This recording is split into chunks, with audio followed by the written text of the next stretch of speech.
cleanup and restoration. I would second the amendment. As amended, I assume. Or yes, are we doing it all at once then? Agenda with the amendment? Second the Yeah. agenda with the amendment.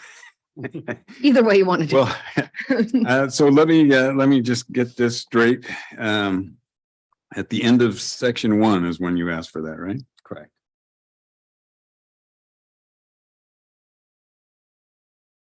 Section 1 presentation. Okay, so the motion is to accept the agenda with the addition of allowing public comment following the section 1 presentation.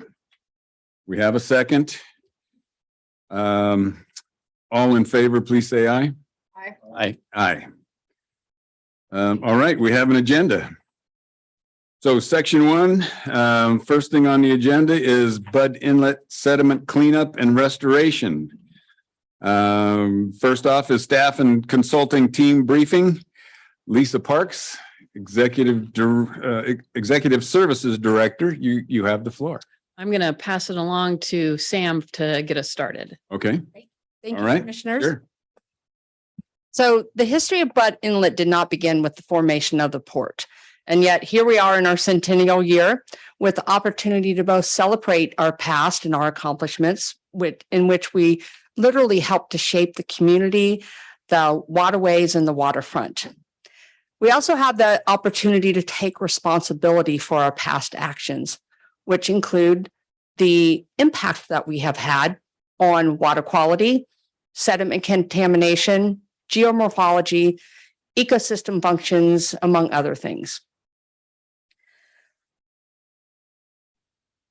So here we are. It's our 100-year celebration, and today's presentation is really about forming a common understanding of the background of how we got to today, and to give us a common understanding and to present what I dare say is a bold vision of how we might move forward together. This project that we're about to present is very large, it's very complex, and the bold vision that we're about to present is something that the Port of Olympia cannot accomplish on its own. And it's why we have invited many of our partners and agencies and entities and sovereign nations to join us here. And I thank you for attending. We have Thurston County, Squaxin Island Tribe, I think City of Olympia, and many others. So I thank them for their time and their interest in this. So many of you have also heard me talk about how ports were formed, and the Port District Act of 1911 would not have passed were it not for a coalition that was formed between a state senator named George Cotterill, the suffragist, the prohibitionist, labor unions, business interest, and agricultural interest that all came together to form a coalition and pass the Port District Act of 1911, which then led to the formation of the Port of Olympia in 1922. I like to remind ourselves that ports were born in coalition building, and we serve our public best and our public interest best when we remember that. We have brought together a team today that is really comprised of the best under the leadership of Lisa Parks. And with that, I will turn it over to Lisa and the team. Great. Thank you, Sam. So commissioners, this presentation is going to be very technical and it's very detailed. So I would invite you to please ask questions as we go. It'll probably be most effective if we are able to answer those as you're thinking about it. And of course, we're happy to answer questions at the end. And this is really just our first in-depth foray into this topic. We will be before you, hopefully, on this topic many more times, and there will be lots of opportunity for additional comments and questions. We are about to present to you what we believe to be a holistic and comprehensive approach that's focused on ecosystem-wide cleanup and restoration of Bud Inlet and the surrounding natural environment. We also believe it's focused on a balanced approach for resiliency of our community's built and economic environment, It is complex, bold, as Commissioner Gibney, Executive Director Gibney mentioned. It's ambitious and it is innovative. The time is right at this point in time to actually make this project work well. So our goals in this effort are to clean up environmental contamination, to preserve the viability of the community's maritime facilities, to enhance the access to Bud Inlet in a variety of ways, and to improve the habitat and natural functions of our inlet. So a variety of needs are specific to Bud Inlet and bring us to why we need to do this project. Most importantly, we need to remove the entire environmental contamination that currently exists and exceed state cleanup standards. Those environmental contaminations also currently impair our ability to dredge the port's maritime facilities. We need to ensure operational resiliency of those maritime facilities and ensure that future maintenance dredging can happen on behalf of the U.S. Army Corps of Engineers. We need to importantly prepare West Bay for the potential sediment loading that will occur if DES's plan to restore the Deschutes River estuary happens. That project, the increased sediment from Capitol Lake Dam removal will mean 115,000 cubic yards each year that will be added into the West Bay area. That will impact not only the port's facilities, but other community infrastructure. And it's important that this project actually clears the way for that sediment to occur and make it potentially even more manageable as we move forward. So this approach is essentially bringing together opportunities for beneficial reuse of dredge materials. We can use that dredge material in order to prepare for sea level rise adaptation, as well as looking at nearshore habitat restoration opportunities. And ultimately, we feel this project can increase public access to the inlet. Those needs that I mentioned really create a specific and unique circumstance that create today is the right time to actually get this project undertaken. We hope to make progress again on the partnership and commitment with Department of Ecology. The dredging that's needed to avoid negative impacts on maritime facilities in Bud Inlet, both the existing and current need, as well as the future sediment loading need. There's significant federal and state funding that's available at this point in time, specific to environmental cleanup, as well as public infrastructure investment. And there is an ability to fund and permit infrastructure improvements for the port's maritime facilities as a component of the remediation. So we get to accomplish a dual purpose there. And the port is ready and prepared to take on this challenge as the work party to make sure that we are leading the way in getting all of this work accomplished. Another important component and another reason why we're bringing this project to the commission is the voice of the community was really loud and clear during our Vision 2050 process. The community wants the port to take a leadership role in the cleanup of Bud Inlet, specifically working on legacy pollution cleanup, improving water quality standards in the Bud Inlet, and providing increased public access to the area. We want to, they asked us to seek innovative ways to adapt to impacts from climate change. We believe we can do that through this project. Environmental stewardship is an important and specific focus and has been for a long time for the Port of Olympia. This project will significantly advance environmental remediation and restoration goals for not only the Port of Olympia, but for the Deschutes River watershed and for the community as a whole. Most recently, the Port Commission has been working on our 2025 strategic plan, creating alignment and synergies and implementation strategies for all the work that has come prior to this date, such as the Vision 2050, Destination Waterfront, and the previous strategic plans.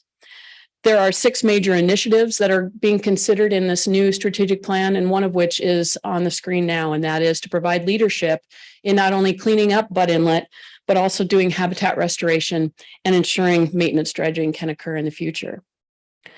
The approach that we envision includes significant and broad stakeholder participation from the Squaxin Island Tribe, from the state of Washington, from the U.S. Army Corps of Engineers, from our local government partners, and from private and business interests in our local community.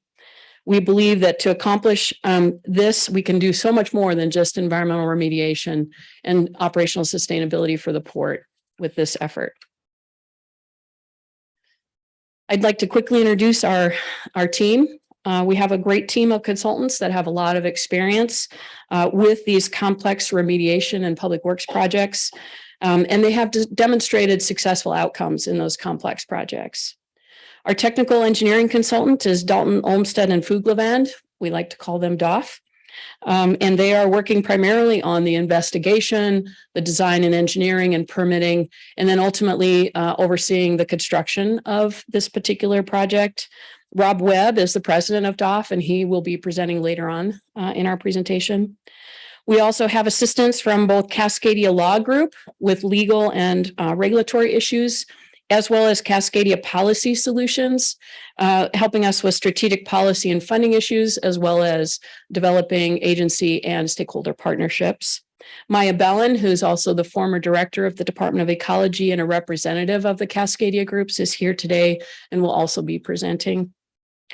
Gemini Environmental has been providing overall team coordination and strategic advice. We have Jim Mall, who's the founder of Gemini Environmental, presenting with us today. And then Leeward Strategies has been assisting with the development of the capital funding program, which has been ongoing. And then we have Lond Fawcett, who is the communications and outreach firm that we've been using to date to help us communicate this project with our stakeholders in the community. So today's agenda, we're going to be doing a detailed staff briefing that's going to cover basically the history and the background of how we got to where we are today. We're going to describe generally our project approach, and Rob is going to give you, walk you through some of our technical considerations of that project approach. We're going to cover project costs, timing, and funding options, as well as next steps. And then we're very happy and pleased to have both the Squaxin Island Tribe as well as the Washington State Department of Ecology representatives here today.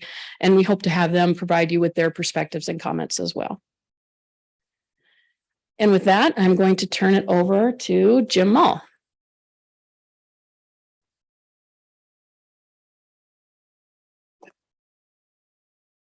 Hey, Lisa.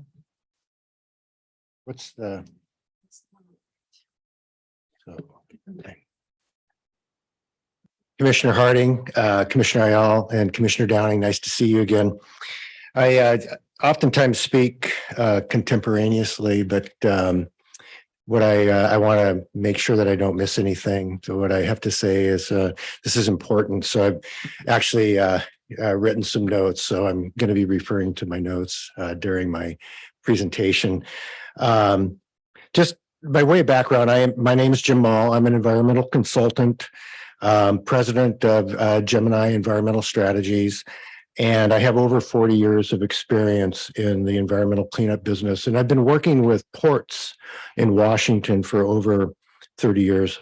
I was asked by Executive Director Gibney and Director Parks in November of last year to review the status of the Butt Inlet project. And the project, and the reason they brought me in is it seemed like the project had stalled, and they just needed to some of the deadlines with regarding the order with the Department of Ecology were not being met, and they wanted a fresh look at what could we do to keep this project moving along and comply with the agreed order. They are also concerned about the impacts to the port's operations in West and East Bay because of sediment buildup and the restrictions to the navigation channel that were impacting the operations of the marine terminal, Swantown Marina, and the boatworks. In addition, the Army Corps of Engineers had notified the port that it was unable to complete maintenance dredging in Butt Inlet because of its status as a state cleanup project. So this project is, as Lisa indicated, is complex, and it's going to be expensive, and it's high profile. It impacts multiple entities in addition to the port. And Director Gibney, Executive Director Gibney has also recognized not only the challenge that it presents to the port, but also the opportunity. And we're going to be discussing some of that today.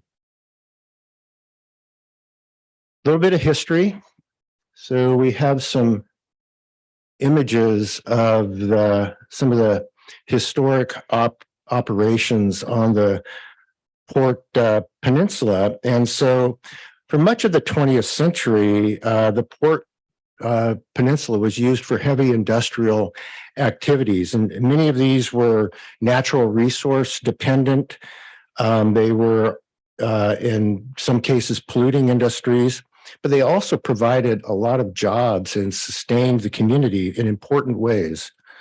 And as you can clearly see, if you look at some of the photographs that show the banks along Butt Inlet, the land use around Butt Inlet has changed significantly. The Port Peninsula has changed significantly in the port during the port's first 100 years of operation.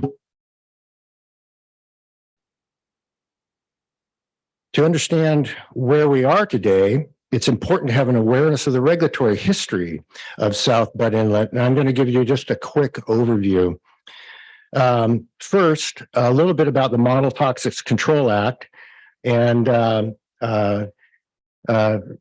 Maya Bellin is here, and she can provide you a little bit more detail about some of the requirements under the Model Toxics Control Act, also referred to as by the acronym MOTCA. And it's basically the state equivalent to the federal Superfund program. And you do not want to be a Superfund site. It is much better to work collaboratively on the local level with the Department of Ecology. And as we're going to discuss later, accessing not only the flexibility that ecology provides to entities cleaning up sites like this, but also there are numerous sources of funding and assistance available to ports to complete these types of projects.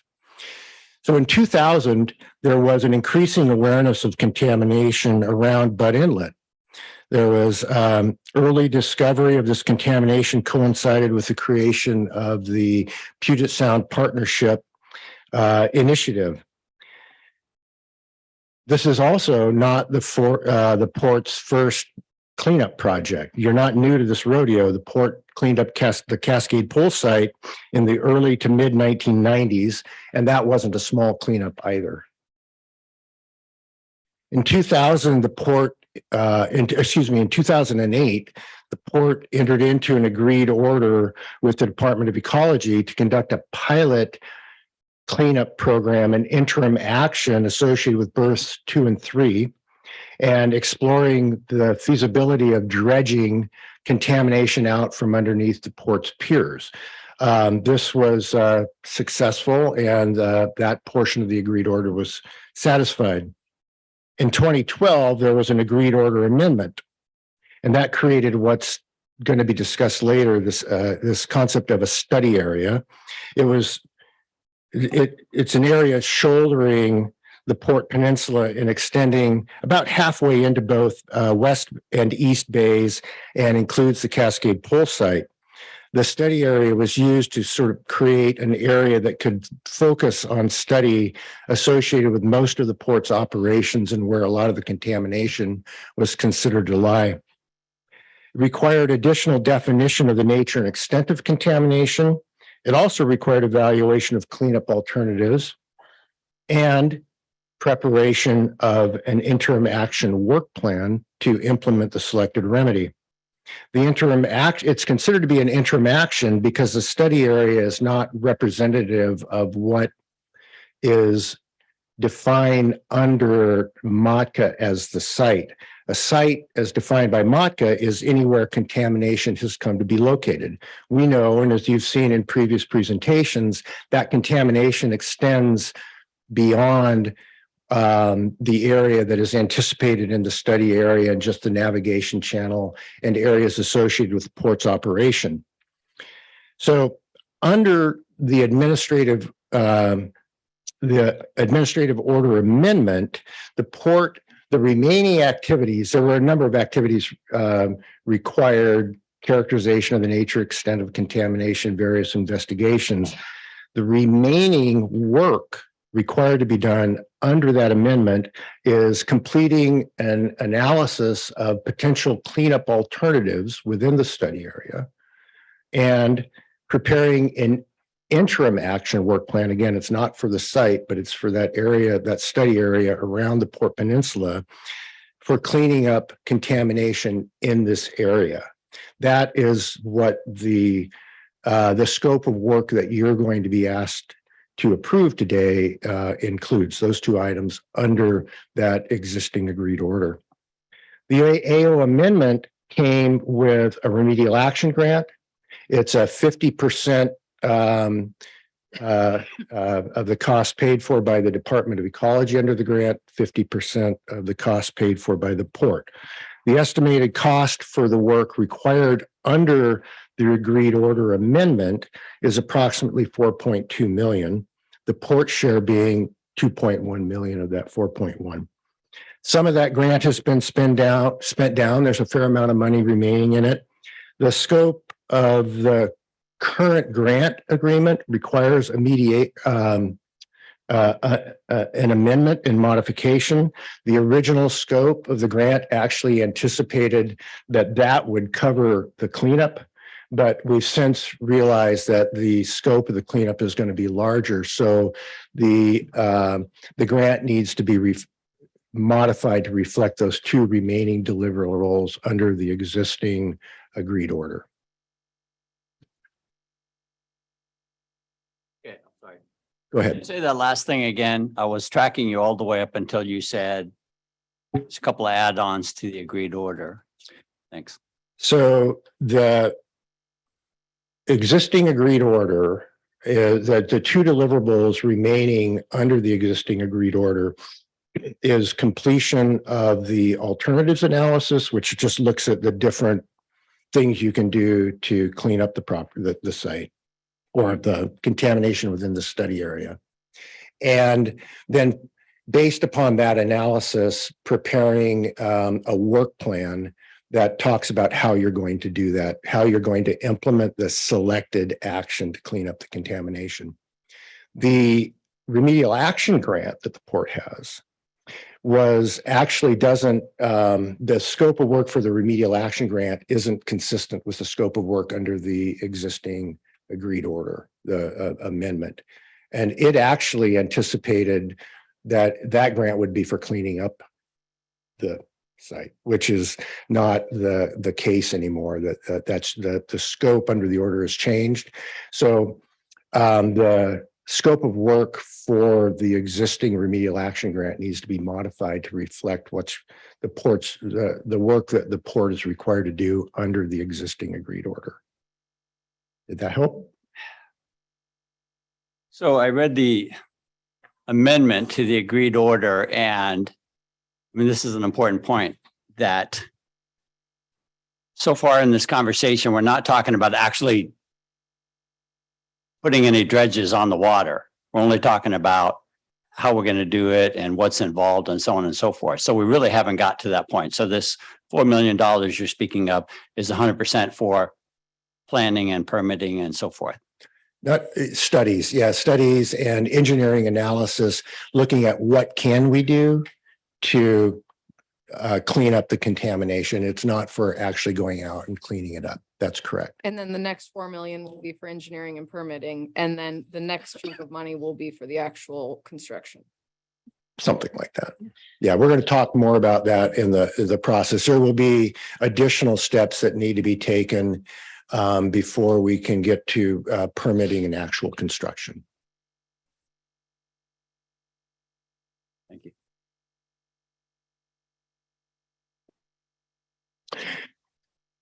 As I'm sure the commission is aware, another wrinkle beyond the cleanup is the potential breaching of the Capitol Lake Dam and restoration of the Deschutes Estuary. So as shown on the timeline on this slide, the removal of the Capitol Lake Dam is projected to occur between 2023 and 2036. We don't know that that's actually going to occur, but that's the kind of the state of the current thinking based upon the selection of dam removal and restoration as the preferred alternative. This project has, if it actually happens, could have significant ramifications to the port's operations, and one of which would be increased sediment loading to West Bay.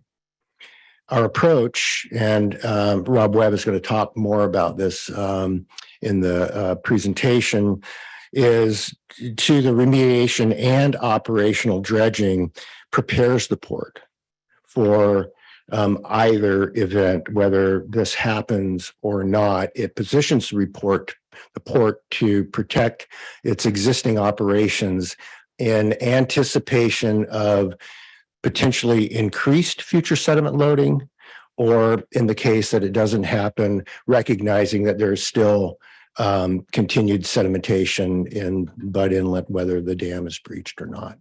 But it positions you for resilience going forward and into the future. Can I ask another question? So trying to keep it big picture, somewhat simple. So we have to, let's say we have to do this because of the MICA cleanup has to happen so the Corps of Engineers can keep the navigation channel clear.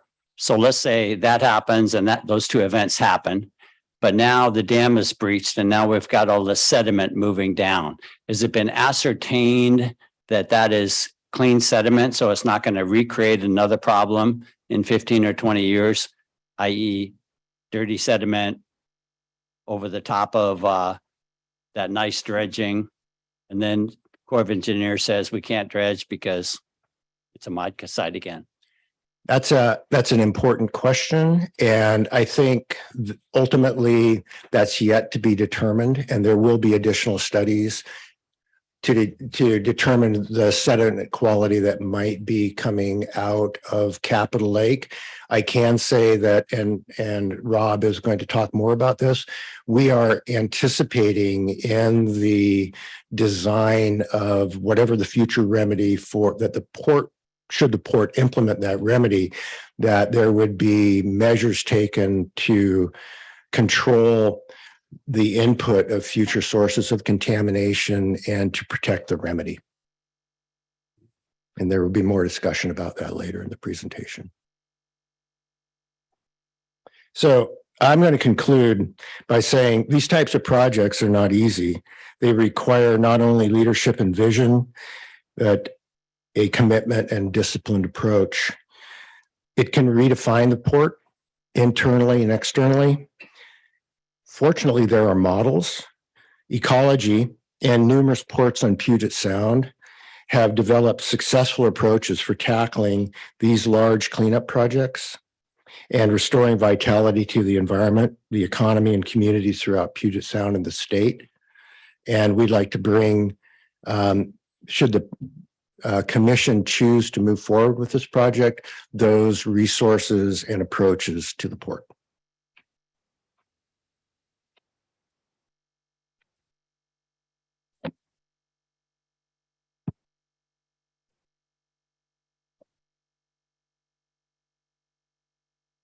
All right, my turn again.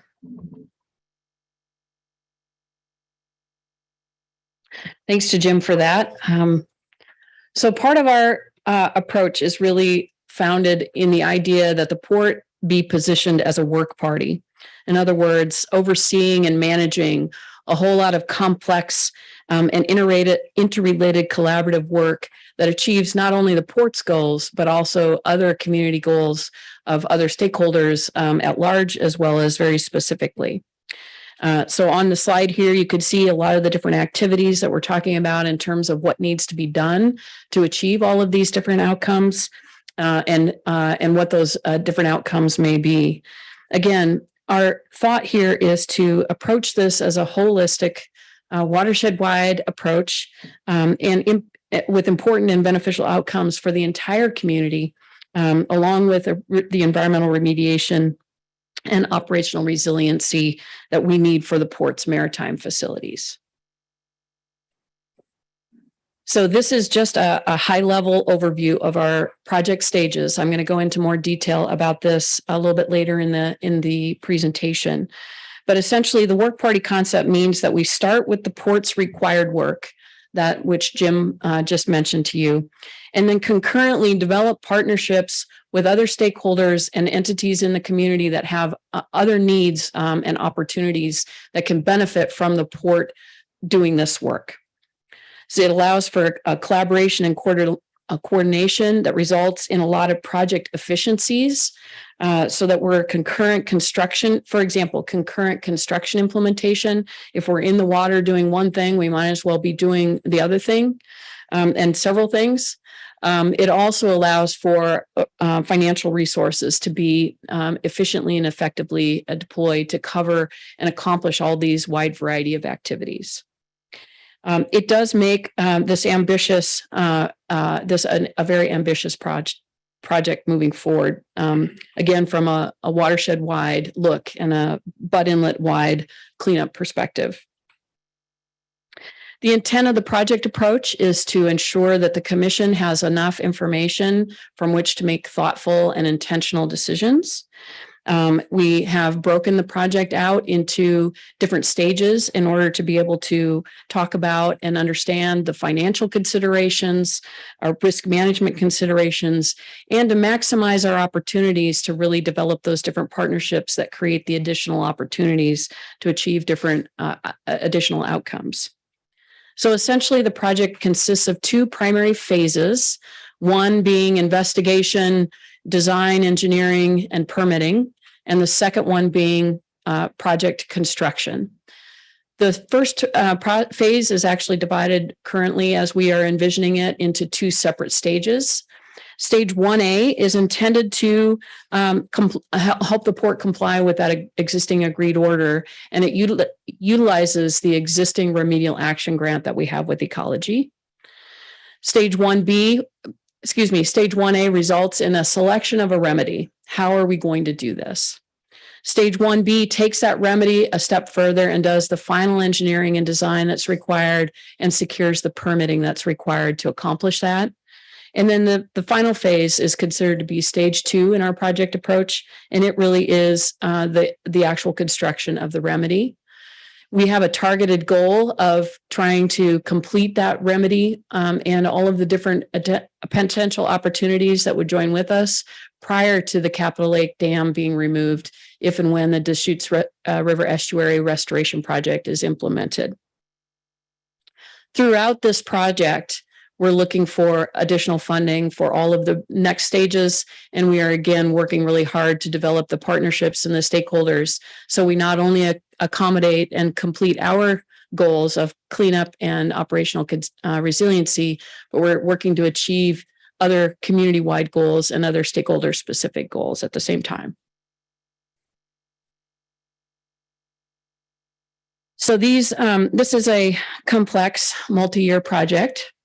We will have regular and ongoing conversations with commission, and you will have regular and ongoing decisions to make.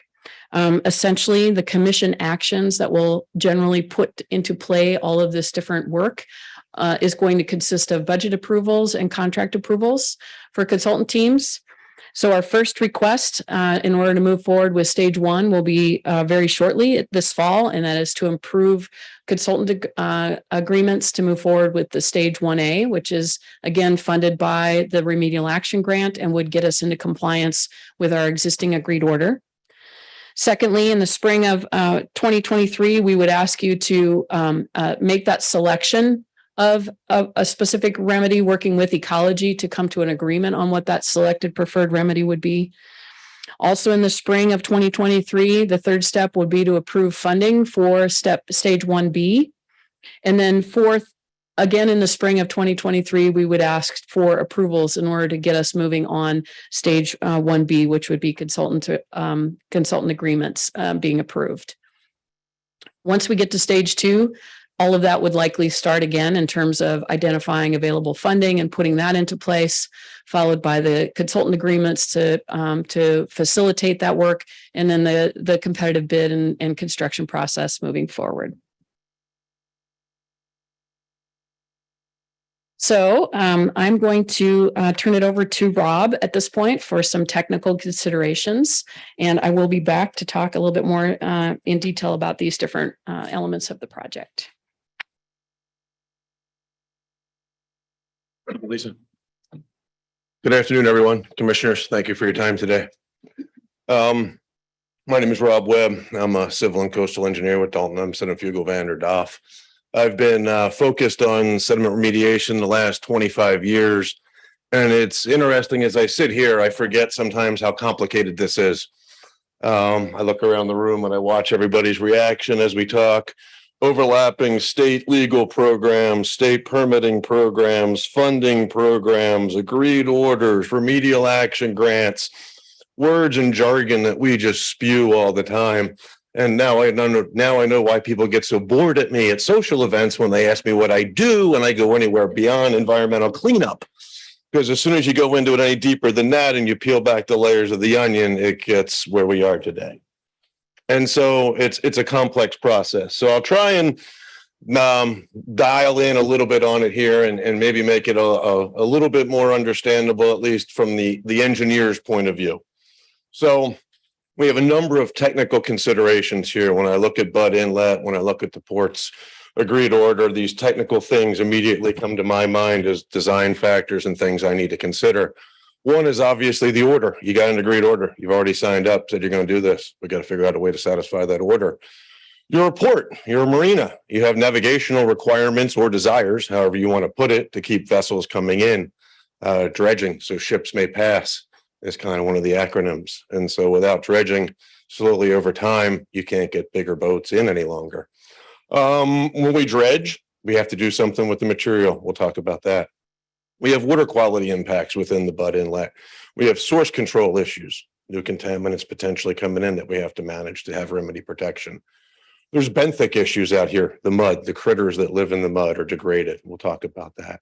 We have Capitol Lake as this potential oncoming source of additional material into the inlet that it's prudent to plan for and be prepared for. We have habitat out here that is degraded and can be improved in many ways that would bring benefits to both the environment and the public. And then every waterfront I've worked on around the entire country, one of the biggest things is public access. People want to get to the water, they want to use the water, they want to enjoy the interface between the land and the water. And so these are the things that come to my mind when I start to think about the overall Butt Inlet. We've talked some different areas today. We have our agreed order, AO, one of those acronyms we like to use. It has in it a defined boundary called the study area, which shows in yellow on your screen. And Department of Ecology is here and can jump in. But that's kind of an administrative line that was just drawn to say, hey, go study this area. But as Jim Mall said earlier, that doesn't define the site in the legal entity, nor define the limits of where remediation or cleanup would have to occur. The red blobs that you see on the map there are where we have chemical exceedances of a MOTCA level. Okay, when we talk clean sediments, that's not clean like go drink it like it's milk or some food in your refrigerator. It just is different levels of contamination.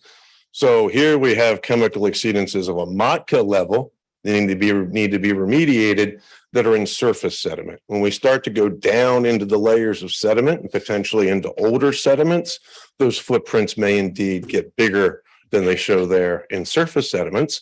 Because think about it, back in the 70s, 60s, environmental practices, business practices are different than they are today.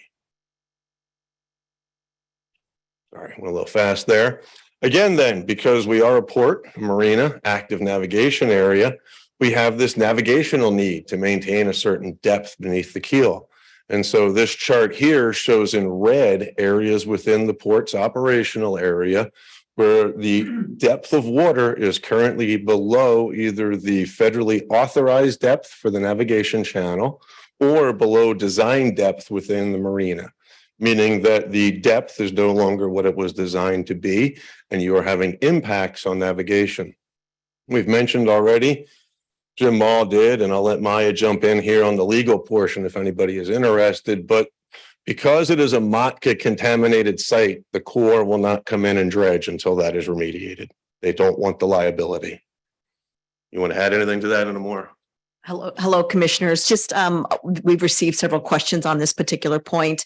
And the Army Corps of Engineers has been listed as a potentially liable party in other cleanup sites in Washington state. We have a unique state cleanup law, the MOTCA law that you've heard about. And because of that, they have said that they will not actively dredge in this area until the site is cleaned up. And so that is one of the big issues, and part of why things have kind of taken a while to move here is because the Corps hasn't agreed to come in and do that. So while they will provide technical assistance, while they will approve permits and do what they can within their control, they won't physically conduct the dredging, nor will they pay for it through their funds and services until the site is no longer, and ecology deems it not to be a cleanup site. The big issue is indemnity. They ask the state of Washington for indemnification so that if they are called in and the way our state laws work, if you muck around in a cleanup site, even if you weren't the original contributor, you can be a liable party. You can get labeled as a liable party. And so that is a big factor here. And so the maintenance dredging that was done previously was prior to the MOTCA designation? That is my understanding. I'd have to get some more information when Department of Ecology presents. And so the MOTCA designation is not just the study area, it's the other areas. So if the yacht club, I believe, did dredging not that long ago, did they have to, how did that impact them? Was it just not an issue because they were private paying for it and so you weren't looking for funding? Yeah, I would defer to our yacht club experts on that. What has happened is the agreed order has that square that you saw saying this is the area to study. But when it's generally labeled as a state cleanup site, and our state cleanup law says a contaminated site is where contaminants have come to be located, so it's a bigger picture. And so that's why the Corps is skittish on this and holding back until they see and are convinced that they won't be labeled as a liable party in the future to do future maintenance dredge. Thank you, Commissioner. How overdue are we on the dredging? I don't think most of the nav channels have been dredged out here in 20+ years. And how often do we do it? How do we expect? Sorry. I believe it has been 20+ years since you have been dredged, and I'd have to go back and look at the records on shoaling before then to see how often it was required. But the fact that you are currently below authorized depth means that you've probably had several feet of infill since the last dredging event, because normally a lot of times these channels will be dredged 2 feet or so below authorized depth. So you're starting 2 feet down, 2 feet in, and then you're encroaching on your authorized depth. And just to clarify, when that was done previously, and if this maintenance dredging is done again, it will be conducted and paid for by the Army Corps, correct? That is the way it is typically done within the federally authorized navigation channels. Once we get beyond the MOTCA designation, they are the ones doing it and funding it. That's correct. Thank you. No worries. Thank you. Well, and Commissioner Evans Harding, I think that, so I mean, just so we all understand, the Corps of Engineers says that the navigation channel has to be clean, not down by the yacht club or under marinas or over by West Bay, just the navigation channel Well, has to be clean, correct? And no, for the Corps to dredge, the Corps needs it to not be a MOTCA site anymore. Now, the Department of Ecology says those areas outside of the navigation channel have to be cleaned up as a result of the agreed order. Now I'm really confused. It's overlays. We have the contamination overlay, which Department of Ecology has responsibility for. And they say, hey, responsible party, you have contamination above a certain threshold, you have to remediate. Here, we then have the Corps of Engineers overlay that are like lanes of a highway that go through that contaminated site. And so for the Corps to come back in and maintain their highway, they first need to have the contamination above MOTCA removed so that they are no longer working in a listed site and incurring the liability. And there's other responsible parties, correct? Maybe that's a question for Maya. Do we have a list of who those other responsible parties are? Being the engineer, I'm going to defer on that one to several other people. We are working on that. And yes, there are other liable parties. So just to clarify, All of Bud Inlet, South Bud Inlet, has been designated a cleanup site under MODCA. The port has a study area that exists within that.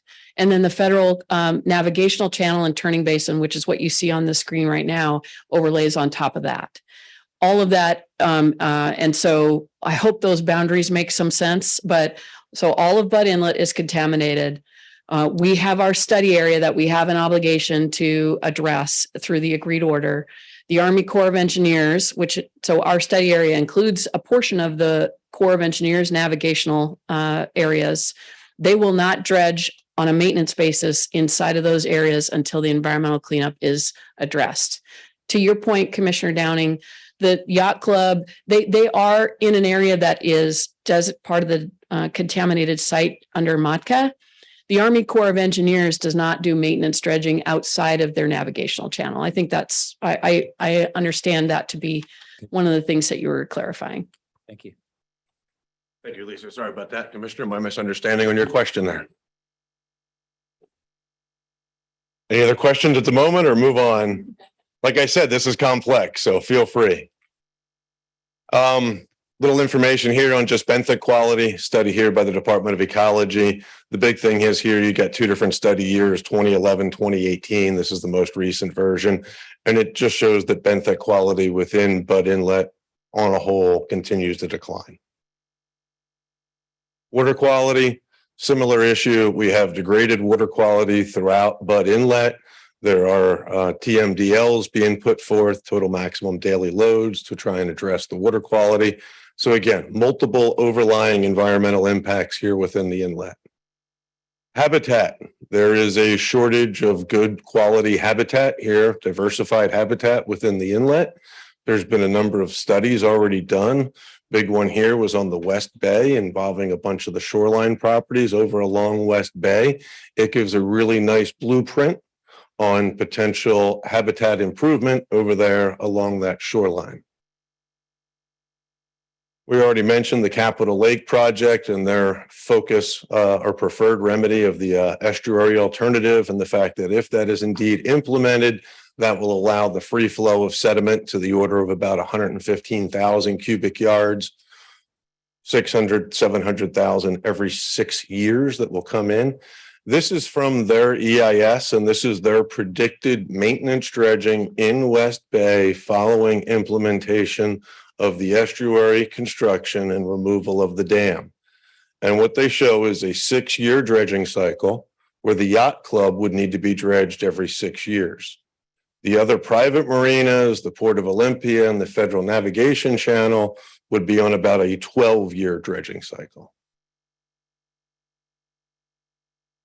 And we still don't have a plan as far as who's going to cover the costs of that's part of this whole conversation. So the state is the one who put in the dam, but we haven't figured out who's going to pay for the impact of removing it, correct? That's a whole complicated subject. It's again, being the engineer, I think I'll just kind of step sideways and let that one go. Yeah, I got Lisa coming up. Excellent. That is correct. So the Funding and Governance Work Group, which again, the commission is dealing with this issue on a regular basis, the MOU for dealing with that ongoing maintenance of that additional sediment loading from the Deschutes Estuary Restoration Project is ongoing. We will be back to you to talk about that again. And just to clarify, and make Rick really happy. The Deschutes River Estuary Project has not been a final approved. There's not final decision made. There still are a lot of decisions that have to happen, including for the Port of Olympia. This project that we're looking at is anticipating and responding to and considering what has been identified very specifically as the preferred alternative, and the activities are moving forward with that. But just to clarify, there haven't been any final decisions on that Capitol Lake Deschutes Estuary long-term management plan, and this work still needs to be done regardless of that work. Does the scope of the planning that we're undertaking consider advocating for the responsible party for some of the costs of dredging? Because that's one of the biggest risks to the port is the cost of dredging with the estuary being removed. If we were able to solve for that problem, then it would make it a lot easier for everyone.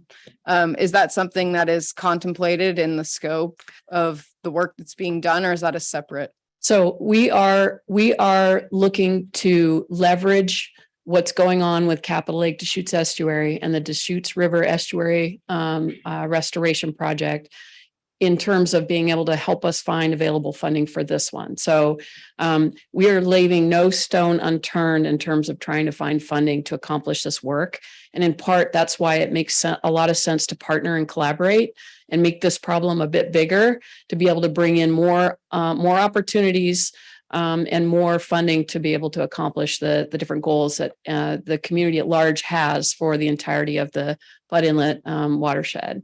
So a long way of saying we are going to pursue every possible funding opportunity, and Maya's going to cover a little bit of that in just a bit. But we're still waiting for the legislature to say, yes, we're going to fund this. That is correct. It's my understanding that DES is putting together their budget requests to the legislature that will be considered in this beginning in this legislative session for the estuary restoration alternative. But you're correct. It's not been decided yet. Thanks, Lisa. Yeah. Well, I feel obliged to fill in a couple of blanks, which is this, because I serve on this. Matter of fact, we have a meeting this Thursday, the CLDE Funding and Governance Work Group. And it's difficult because they're trying to get this MOU put together, and the MOU is going to identify that 7 or 8 parties, everywhere from Thurston County to the Port of Olympia and everybody in between, is going to participate in the funding of the maintenance of the situation after the dam is taken out. So it's the maintenance of, including this dredging out into the future. So, but that hasn't come to the commission yet, and they haven't, finalized that, but they're having a lot of meetings and they're trying to keep it, a little under wraps until they have some sort of work product. But that's where we're at. And that's why I wanted to chime in, because that has to get accomplished. And then they go to the legislature and say, see, we have this MOU and we have a plan for life after the dam comes out. Here's the plan. Please, legislature, give us the money to take the dam out. Got it. Thanks, Okay. Commissioner Downing. Very well. Moving on here, just document here, the waterfront destination development plan, again, showing that the idea of public access and environmental remediation are some of the things that are important to the public. When we start to talk about actual nuts and bolts of sediment remediation or sediment cleanup, we have a number of tools in our toolbox. One is that we leave the contamination in place and manage it where it's at. That's either by putting clean material over top of it naturally, or enhancing that by putting material there ourselves physically as a thin layer, or if the contamination is of a great enough extent and great enough risk, putting on a thick layer of material as a cap to actually isolate the contaminated material so none of the critters, the worms, et cetera, can ever get to it again in the future. Alternately, if we don't want to leave the contamination in place and manage it there, we're dredging or excavating it out to remove it from the waterway. Or again, we could use the idea of combined remedies in places where if we have navigation channels we want to maintain, we dredge those areas. If we have other areas where navigation is not needed, contamination is of a lower extent potentially, you may do capping or enhanced natural recovery or one of these other remedial strategies to limit the impacts and the cost of disposal of the dredge material. A little bit of a complicated slide here. What this shows is a cross section of the Federal Navigation Channel, and the idea that you have contaminated material within that channel that in places out here actually goes deeper, as the green material there shows, than your actual required dredge depth or your design dredge depth. And that's because of historical dredging practices. Back 20, 30, 40 years ago, before GPS, before we had everything else, we used range markers, 2 poles sitting out there. The dredge operator lined them up. And then he counted paint marks on a cable for 8, 10 hours a day going into the water to determine how deep he was digging. So the idea that they got off slightly, They dredge a little deeper in places, was not unheard of. And again, because they were disposing or placing the material out in open water, the cost of precision was greater than the cost of just digging and moving the material. And so we have areas out here where we have contamination down below the depth of the channel. And what this schematic shows here is the idea that we can remediate that by digging it all out, or we can dig it down deep enough that we can put an isolation layer or a cap, like is shown in blue there, over top of the remaining contamination that is down very deep. And then it won't be available to the environment in the future. And it's deep enough that the Corps can come in, do their dredging and not have worries. So we don't have to fully we don't have to fully remove all of the contamination necessarily, even within the nav channel. We can leave some of it in place as long as it's properly managed. This issue of sea level rise, this is another issue that goes ongoing everywhere, every coastal community I deal with.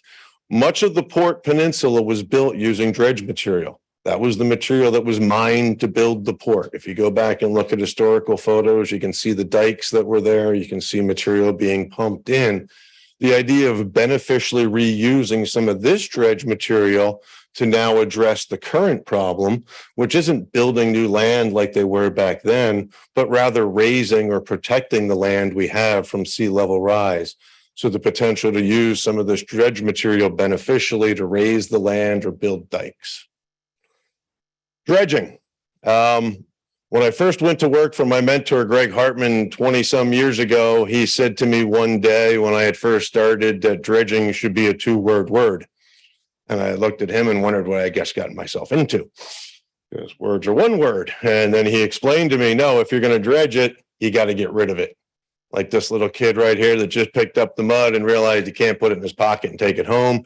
If you dig it up, you got to get rid of it. And in the world of dredging, especially with impacted material, the disposal or the getting rid of the material is the big cost. If the material is clean meaning it's suitable for open water disposal, there are a number of open water disposal sites throughout the Puget Sound that are managed by a joint coalition of the Corps, the state, the feds, et cetera. And we have a full dredge material management program where we sample the material, prove it's suitable for open water. That's our most cost-effective way to get rid of dredge material.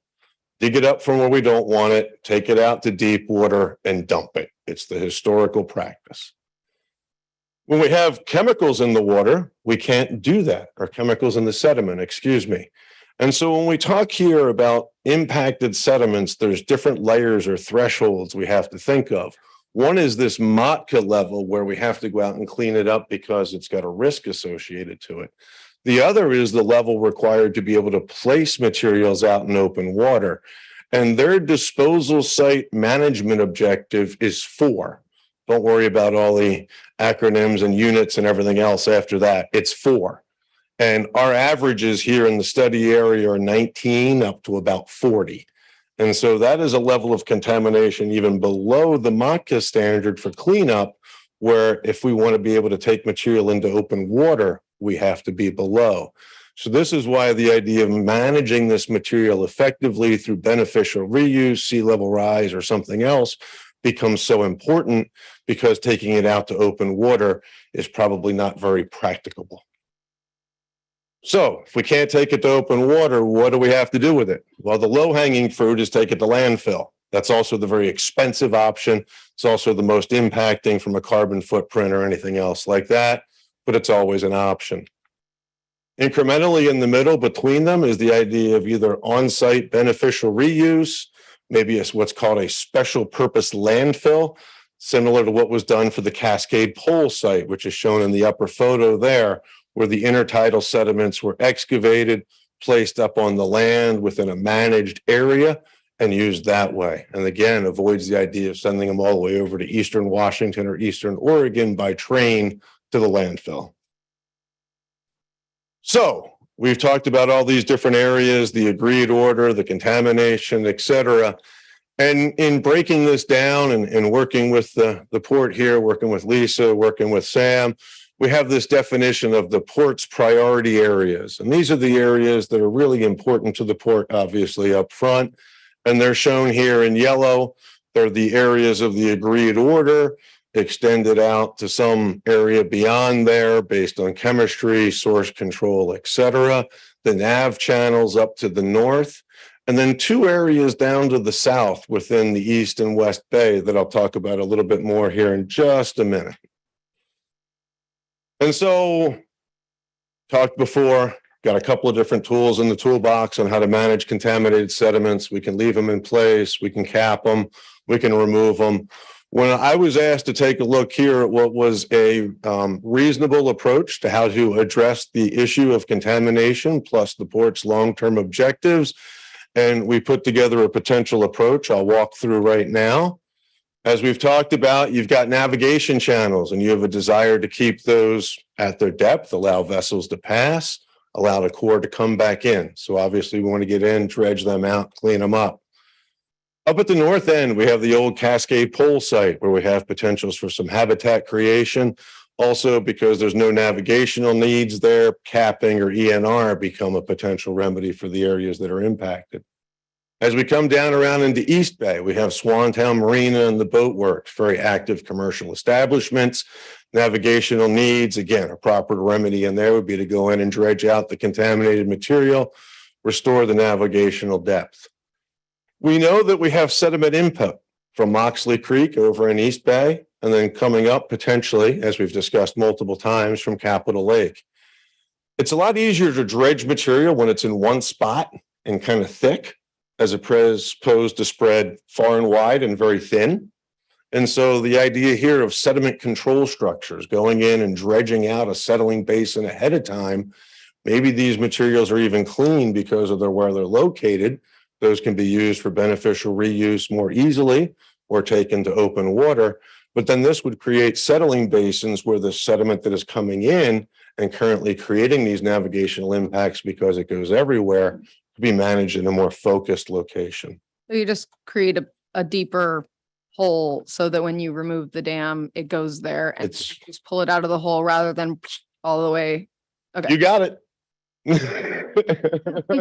Sometimes engineering really isn't that complicated. It's like the We little like boy to in use mud. big words, but yeah, you make a wide spot in the line, the stuff falls out there, you pick it up. Sea level rise, this idea of materials management here on the uplands to dual purpose. We manage the materials and we also satisfy and manage the issue of potential sea level rise in the future.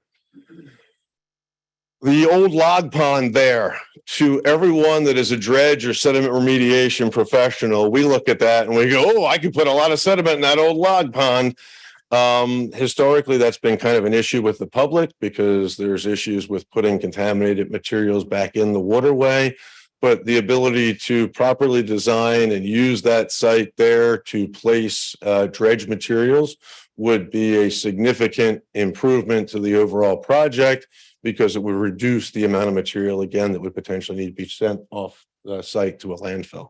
So that means there's a hole and you're going to fill it up. Again, Okay. rocket science.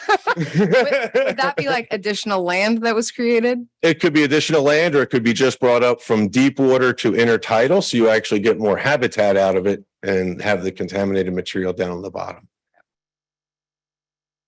Then when we move beyond the port's properties, we have these other areas within Bud Inlet that we've identified as opportunity areas, needing some way to identify them.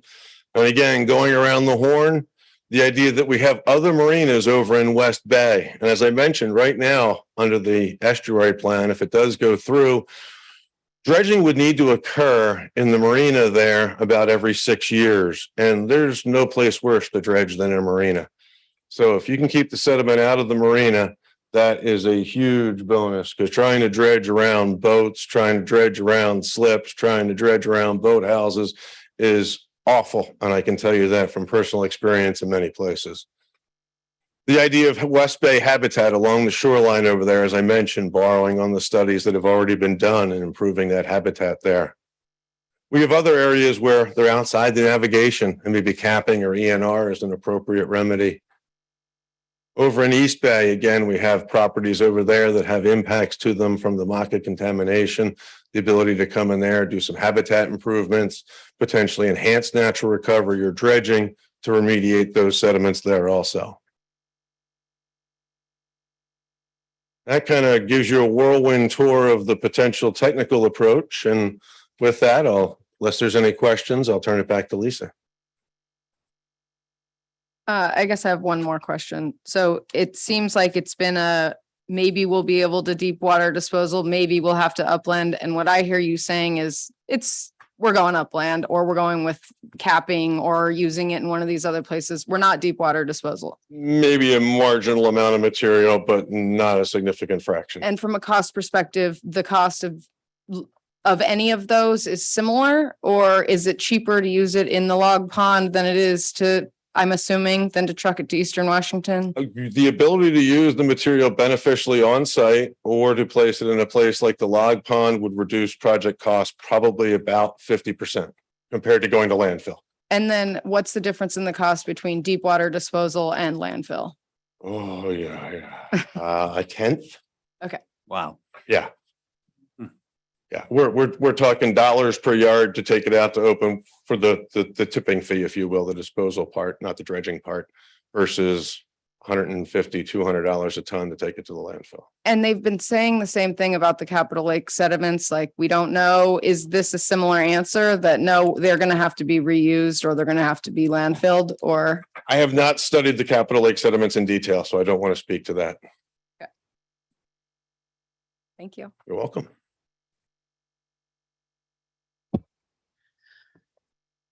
Okay. So I want to cover in a little bit more detail the components of the 3 stages that we've talked about. And then Maya is going to come up and review with you some of our potential funding sources. So stage 1, again, is focused on moving forward with and finishing and complying with the port's existing obligation under our agreed order. It would result in the selection of a preferred cleanup remedy that includes negotiating with the Department of Ecology on what that remedy actually is. And it would help us understand and develop a more clear technical path forward for completing the remedy. This stage is funded by the existing remedial action grant. The total for that grant is about just under $4.2 million. The Department of Ecology pays 50% of that. The port pays the other 50% of that. It would be expected to happen within the next 8 to 10 months. The current remedial action grant timeline is has been extended to, but is finished on June 30th of 2023. So we need to either do something or again, ask for an additional extension of that. At the end of stage 1A, the commission would have the opportunity to decide whether or not to proceed with the final design and permitting for the remedy, the holistic approach that we've been talking about today, or to pursue some alternate path. That would be maybe more specifically and directly related to just the cleanup requirements. Regardless, that pathway forward is something that gets negotiated and agreed to by Department of Ecology. So stage 1B then would focus on the final design and permitting for implementing whatever selected preferred remedy comes out of stage 1A. That work would be programmed to begin in July of 2023 and work through the end of calendar year 2024.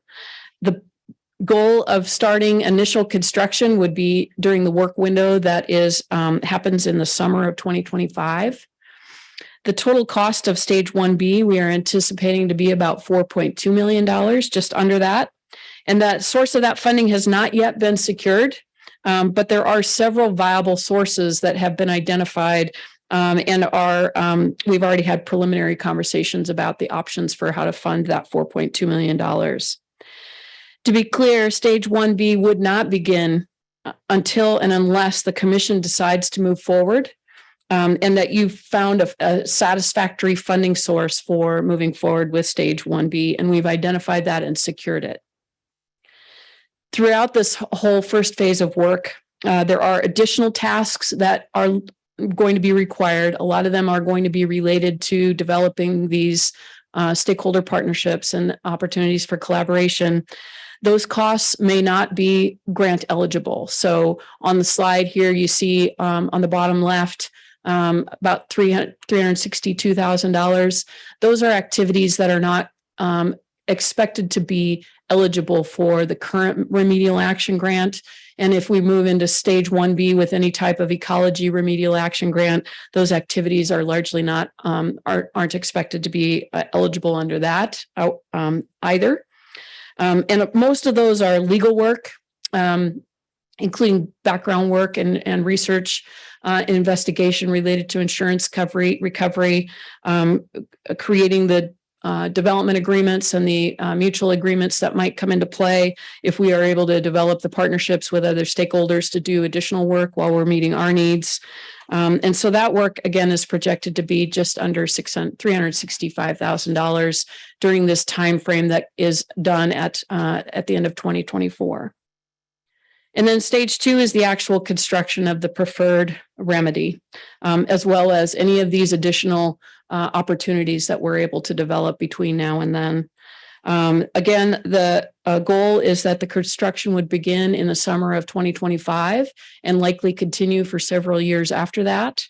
Again, the goal and the idea would be to get that done, the remediation, the actual construction work done prior to the Capitol Lake Dam being removed, if that's the path forward that the state chooses.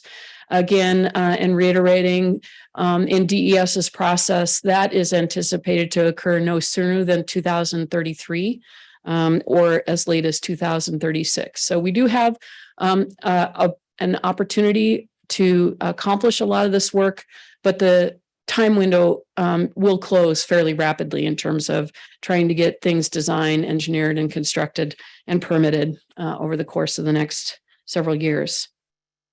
For our high level purposes, planning purposes, conceptual planning purposes, we anticipate the construction to be in excess of $100 million.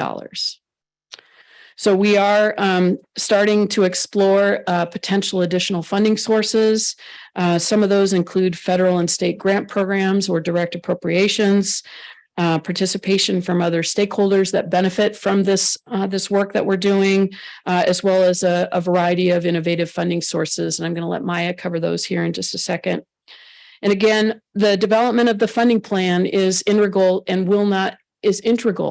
and stage 2 would not begin until and unless the commission was satisfied with whatever funding source we bring to you, and that is secured and in place to a degree that you're comfortable with.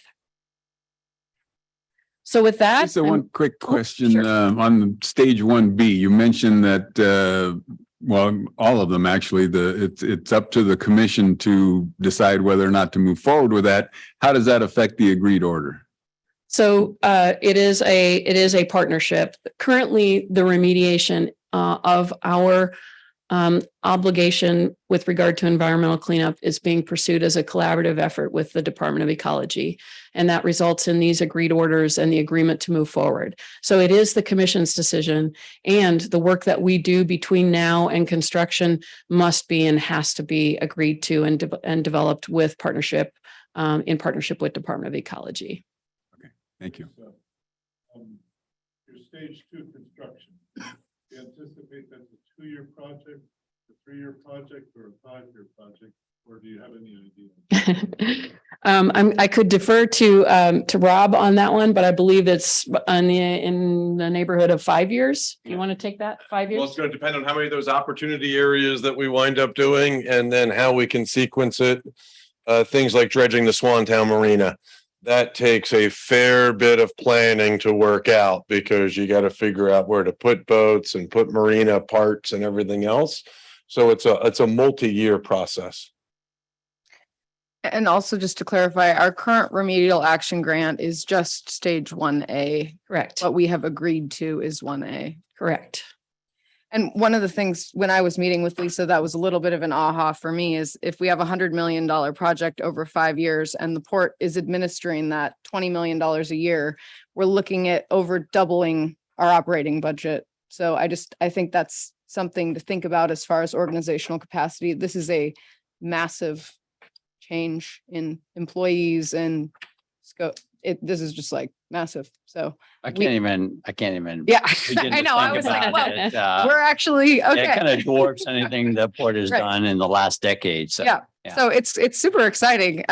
It also requires thoughtful planning on as far as the timeline. So Yeah, and I would say that oftentimes, even though we are beholden to and we really like our technical engineering consultants, somebody says, well, why is it going to cost $8.5 million to engineer this? That's exactly why. This is a very complex project, takes a lot of effort, a lot of energy, and it's just going to be, it's a big deal. So I'm going to turn it over to Maya Bellin, who's going to talk to you a little bit more about funding, and then I will be back.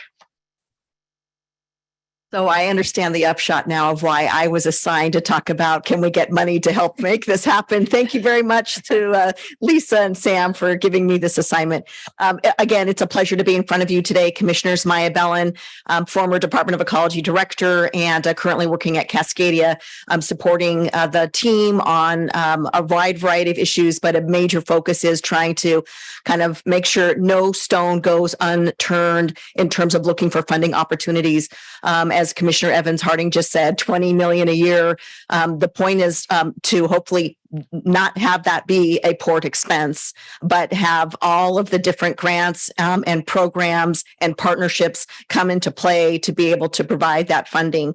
So what we've done, and I know it's already 10:10, so I don't want to go into a lot of detail, but we provided a thumbnail sketch of some of the initial research that we've done for you to consider. Here are some priority funding sources. A major one is the Remedial Action Grant Program that Ecology's already generously provided the initial grant from, and you have a pending application for another round of funding from Department of Ecology.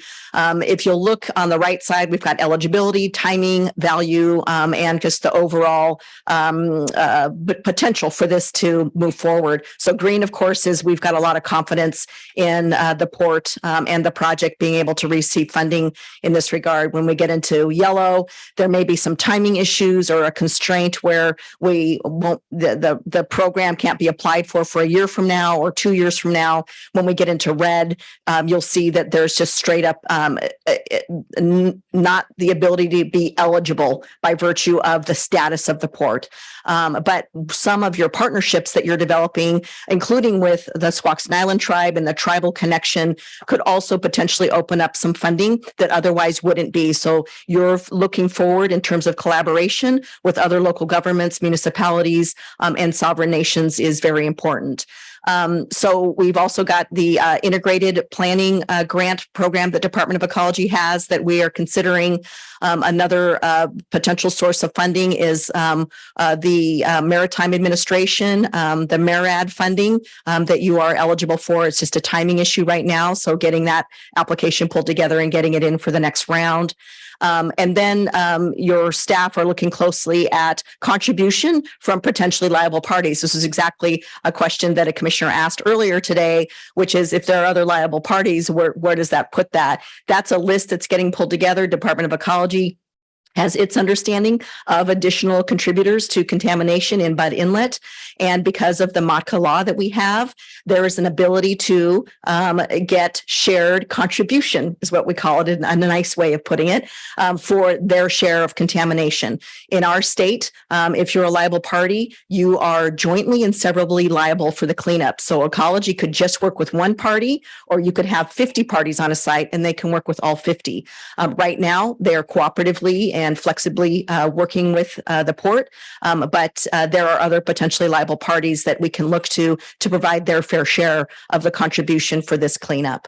There's also review happening by your staff of historic liability insurance.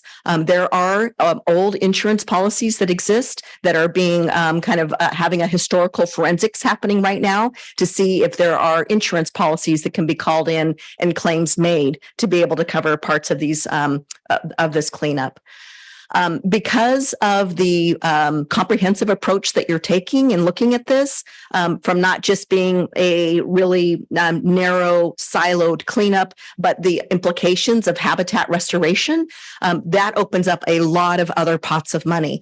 You can see here that the Washington State Recreation and Conservation Office has at least 4 funds that we think the port and this cleanup would be eligible for, that range from everything from supporting land acquisition and parks in the area to beneficial ecological restoration and those projects. So that looks very promising. We also have the National Coastal Resilience Fund that we believe you're eligible for, other municipal government MOUs with regards to habitat. And then there is the possibility of getting, because of the Capitol Lake work and the impacts of the estuary approach that is potentially looming here, some funding from the state of Washington, potentially Department of Enterprise Services, et cetera. So remediation funding sources, some of the not so good news, but we did want to show you some of these sources that just won't work are, for example, the Independent Remedial Action Grant Program, which is for voluntary cleanups. Those are really for smaller cleanups where there's not necessarily a need for ecology oversight, i.e. non-complex cleanups, like a small gas station cleanup or something like that. So you don't have eligibility there. Several of the federal pots of funding, anything that's really connected to a brownfield. And if you've heard that term before, what that really means is it's either an abandoned site or it's an orphan site, or it's not an active site that is owned and actively occupied. Brownfield sites, we wouldn't be able to probably come up with any funding because this is an active area, an active site, and not abandoned per se. There are a few others that we think might have hope. US EPA's multi-purpose grants, as well as their state and tribal assistance grants from the environmental cleanup, and very flexible in terms of environmental applications. The issue is timing, and there's a lot of other states that are looking for that kind of funding. So we want to get in the queue as soon as we can. This last slide here on infrastructure funding, we do think that there's a possibility to get some US DOT funding from the National Infrastructure Investment and Rebuilding America Infrastructure and Sustainability and Equity. And by the way, there are a lot of multi-benefits to what you're thinking of, and the more multi-benefits that are built into these grant packages, the better. I.e., you're not just doing, again, a siloed cleanup, you're looking at restoration activities. What do restoration activities provide? They potentially provide benthic support. They help with salmon. They help with fish issues. If you have a tribal partner in the area that says this is important, this is our usual and accustomed territory, you are now tapping into potential equity types of funding, whether that's equity and social justice or environmental justice, which is a very big concept that is being pushed statewide here with the new law that passed in 2021, the Healthy Environment for All Act, the HEAL Act, the first environmental justice law to pass in our state, in a definition very consistent with how EPA looks at these things. So when you salt in those additional pieces, it really makes for a good grant package. So, and then lastly, I'll mention that the Department of Commerce here has CURB grants, and so they can sometimes provide funding for public improvements in support of business development. And one last thing I would say, we're not giving up on the REDS. Because some of these grant programs are changing as we speak to be able to be more responsive to this type of a cleanup and a comprehensive approach. So that's just a really quick thumbnail sketch on the funding side. Can you go back to the first slide? I didn't print them out. Is there one more before this or one more after this? Yeah. It's after habitat funding. Well, thank you. Yes, absolutely. And it's just a point of personal privilege. When I started my career, I was hired as an assistant attorney general under then Attorney General Gregoire as a cleanup attorney. I was a MOTCA attorney, and that was in 1994. For 15 years, I represented Department of Ecology on cleanups and other issues. I will have the pleasure later of introducing the ecology team. Both of the ecology people here today, I've worked with since that time. I was once their attorney. I was once their boss when I was the director, and now they're a collaborative partner. And ecology, what you're seeing is they're willing to move forward, and that's why the time frame, they were able to allow the time frame, because they knew that ultimately things would would get done, that you would have leadership to go there. And I think you can look to them as a strong partner into the future. And I've worked on a lot of cleanup sites, hundreds of cleanup sites. And this is a rare opportunity. And I'd like to kind of reflect on what Executive Director Gibney said and Director Lisa Parks has said at the beginning of this, and the other team members. I have seen some cleanups that have been transformational for communities. I've lived here since I was 15 years old. I swam in Capitol Lake before that Capitol Lake was closed down. I've played in the Puget Sound. It is incredible to see your leadership and what the support that you've garnered for thinking about this in a forward, thoughtful way, and the legacy that you're leaving. And so I just mentioned that to you because I'm very impressed with the direction in which you're heading, and I'm really happy to be part of supporting you on this. Can I ask two more questions? So it looks like we have more of a likelihood of success of funding from the state level versus the national level, unless one of these reds came through. Is that accurate? Generally, I'm feeling like I think we can get the most support from the state at this point in time, but let's not discount the MERID funding or MARAD funding, the Maritime Administration. I think EPA, when we engage with them, will be very open to looking for possibilities. So let's not count out any of the federal funding, including some of the new laws and Recovery Act type of bills that are being pushed forward. Those are having it, for us, we can even show with regards to climate resiliency, with regards to sea level rise. There are going to be even more opportunities, I think, in the next 6 to 18 to 24 months that we haven't seen before. So I wouldn't discount them, but yes, there are some ineligibility for us at our current situation. And if we're looking at this project, we need to make it sustainable, both from an environmental perspective as well as a fiscal perspective. So Yes. I'm just looking at this, and if it's $100 million project with our match requirements, we're probably looking at $25 million at least as far as the port's obligation over the course of the 5 years. Is that a fair interpretation? Obviously, there's a lot of different boxes to check, but we just have to be planning for how we're going to pay for it. So I wouldn't want at this point to guess until we get a few more of those application decisions. That is a fair way of putting it. But I do think that the goal is to minimize the port's costs and really ensure that, again, no stone goes unturned in terms of these options. And so we're going to be looking at even having it be below that level, Commissioner. okay. It does seem like there's a lot of opportunities for all of the synergies that you're talking about from an impact perspective. Just whether we're ahead of the curve as far as the funding, I don't know, but that's what your job is. Yeah, that's what we're going to, yeah, no pressure on me. Yeah. Okay. Thank you.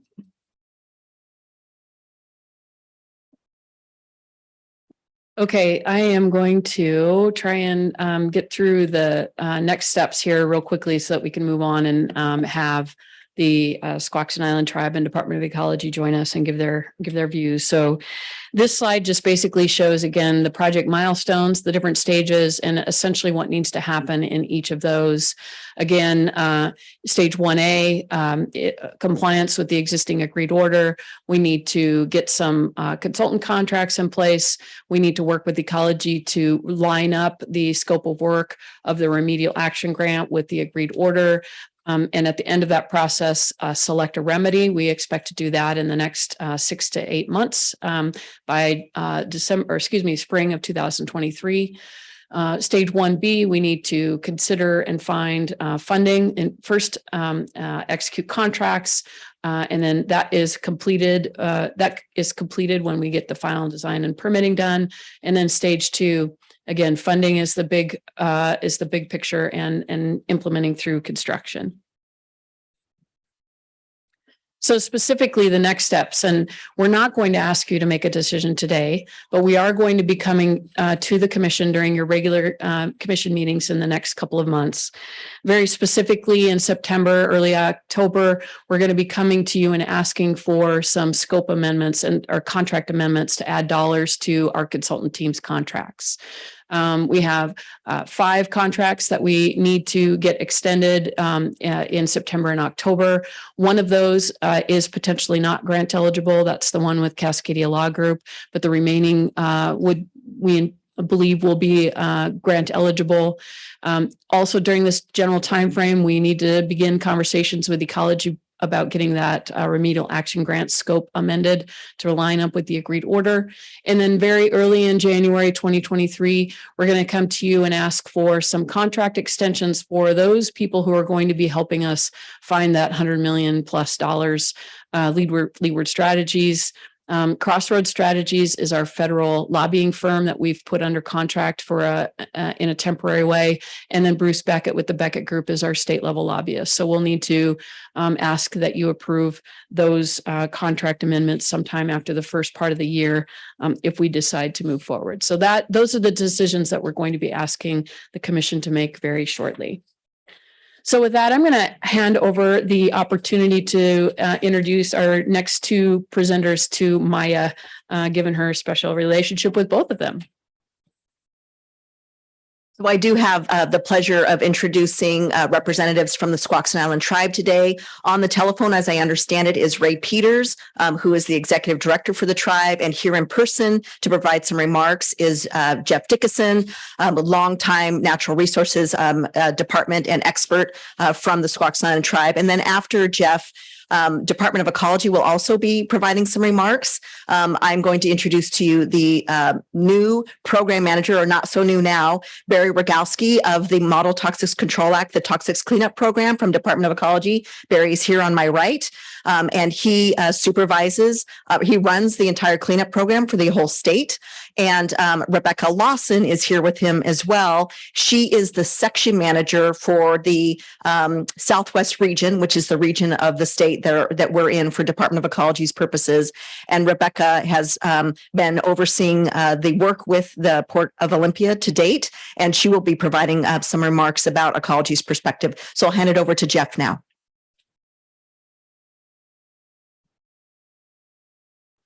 Thank you. Good afternoon, commissioners.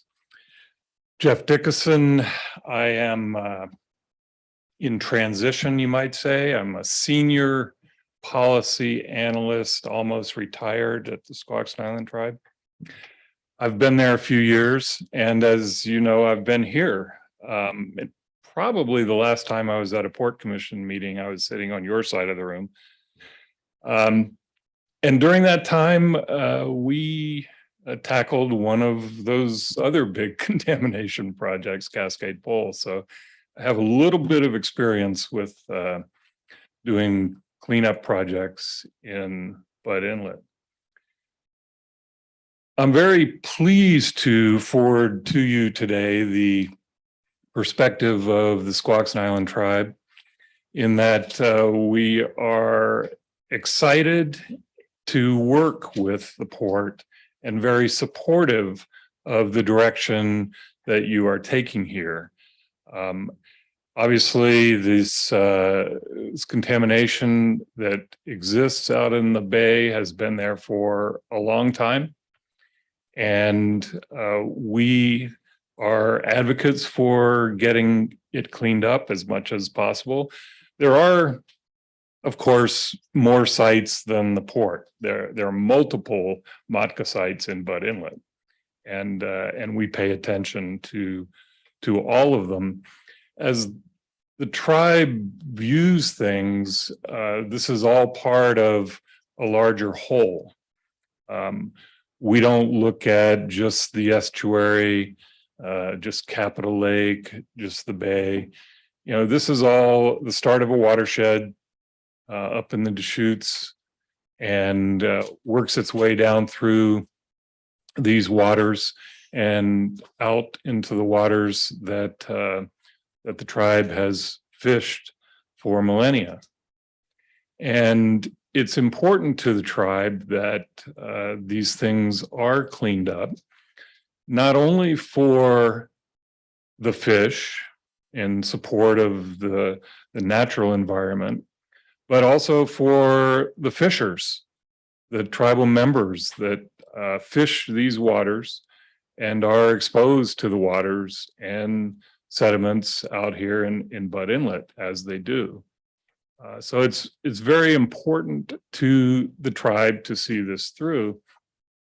And like I said, that's why we are excited to see the gathering momentum of making this work and starting to fit the pieces together as we undertake not only cleanup of contamination, but habitat restoration, both within the port's area of interest and beyond. I do want to convey that in regards to the tribe's engagement and participation in this, we are certainly committed to helping out on any of the funding sources that it is deemed appropriate. Our experience has been that while we certainly have a presence here in the state capitol and engage with the legislature here, we are usually very successful at pursuing funding at the federal level. And we're more than willing to help out there. We have success under our belt in doing that. Over 20 years ago, we were critical in achieving a round of funding under the Water Resources Development Act for the removal of the dam over on Goldsboro Creek in Mason County. And what's interesting about that, and the reason I point it out, is that that was also ultimately an Army Corps of Engineers project. But it's not the dredging group. There's a whole other component or multiple components of the Army Corps of Engineers, but some of them actually do habitat restoration and, the new green Army Corps mission. And, I think that's, those type of things are, in that case, it was a line item funding. And those kind of opportunities are out there. And we have a regular presence in DC, both our people here, like Ray that was mentioned, intergovernmental coordinator, but also members of the tribal council go back to DC to work with not only our delegation, but the Congress people across the spectrum, and working with the state, with the federal agencies back there to achieve these outcomes. So we've got a pretty good sense of how things work on the other side of the country, in the other Washington, and we're more than willing to help out there. So with that, I just want to again reinforce the fact that the tribe is very supportive of working with you on making this project go forward and contribute to a better and broader maritime community that we are all part of. Thank you. Thank you, Jeff.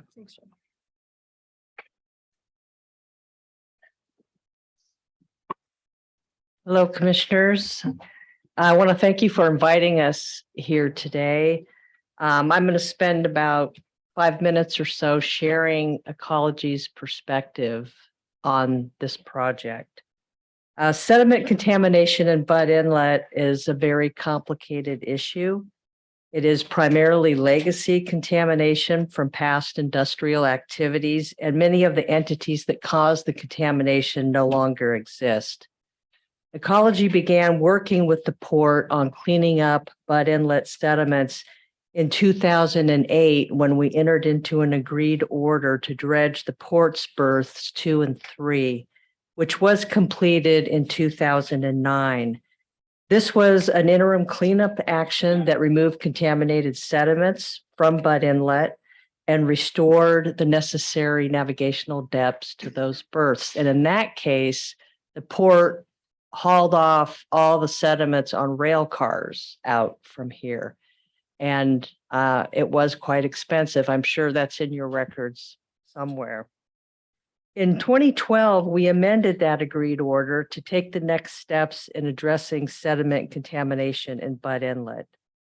Under this agreed order, the port is required to evaluate the extent of sediment contamination, evaluate cleanup options, and prepare a draft cleanup plan.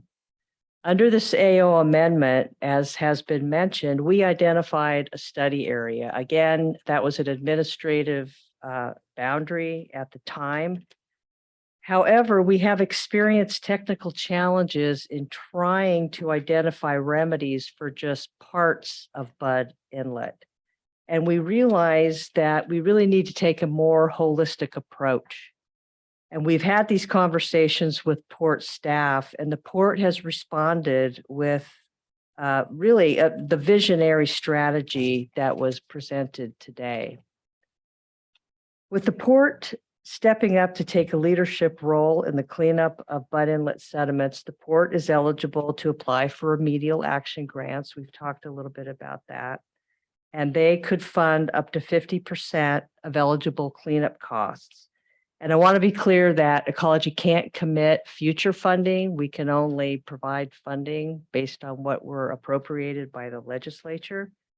But the port has a remedial action grant now to help fund the remedial investigation and feasibility study and engineering design required under the current AO. So the strategy that's been developed by the port can not only resolve the port's responsibilities for cleanup under MOTCA, but also addresses the port's long-term navigational dredging needs. And it provides opportunities for habitat restoration and expanded public access, and it improves the overall health of Bud Inlet. In addition, the strategy will address sediment management needs for the potential upcoming Capitol Lake Deschutes River Estuary project. And I have to say, Ecology is excited and supportive of this strategy, and we commend the port for their visionary thinking. This is big thinking, and it's really what's needed to tackle such a wide area of contamination and a project that is so complex. And we really look forward to working with the port on this. And I think we can turn Bud Inlet into the environmental crown jewel of our community, right? Because we all live here. It's all of our community. I want to mention, and Maya mentioned this a little bit, I think maybe Jim Mall did too, but we have seen success with similar efforts led by local governments who are willing to step up to address legacy contamination. And as I think Maya said, it can truly be transformational.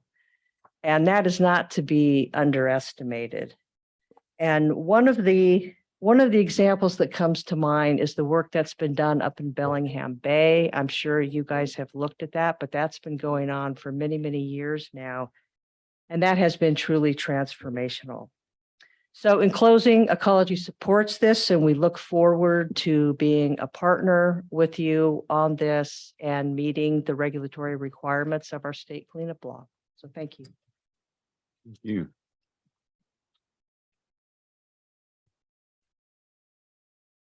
And I think that is leads us to the last slide, and we were going to have Sam close it out for us, and then we can take any questions and I believe public comment.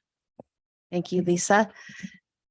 So I think the goals have been made clear, and I think it's also been made clear that we've really been doing a lot of deep work in collaboration and really bringing together the parties in a way that in some ways makes the problem bigger. And that is one of the things that as in engineering, one of the you kind of have two common approaches of solving the problems. Either you break it down into smaller pieces and you solve each piece and then put them back together, or you make the problem bigger. And that's actually known as the Eisenhower principle. Dwight Eisenhower would always talk about make the problem bigger, make it, and you bring more resources to the table, more creative thinking to the table. I think also we get to, and Lisa, could you advance the slide? This point, and as many of you know, I always like to look to history, both for the lessons that we can learn, but also the inspiration that it brings us. So I'm going to go all the way back to the ancient Greeks. And the Greeks had two words for time. The first was chronos. And chronos was really this sequential ordering of things. It is really where our a sense of linear time. This thing happens and this thing happens next, et cetera. It's where our calendars and clocks come from. But the Greeks also had a concept of time called kairos. And the kairos was the opportune time. And the concept of kairos is developed along with skill, technology, and a structure that is developed. So they bring it back to what an archer might experience in drawing back the bow and waiting for the opportune time to let the arrow go, or a weaver that takes the shuttle and waits for the opportune time to throw the shuttle between the warp and the weft. And that is a combination of skill, strategy, technology, but it is also a very deep knowing of when to move forward, when to take the action, and when to recognize that now is the time. So it is with that I will leave the commission as you think about our next steps, because I believe that we have brought the team together that can really help us to understand that, in my belief, that this is the time, the moment is now, and we brought the team that can answer to this moment. All right. Thank you all for this very in-depth presentation. Would we like commissioners have any comments before we launch into public comment? I'm excited to hear from everyone that's here. Okay, is there, Wait till after. okay, Here's some public.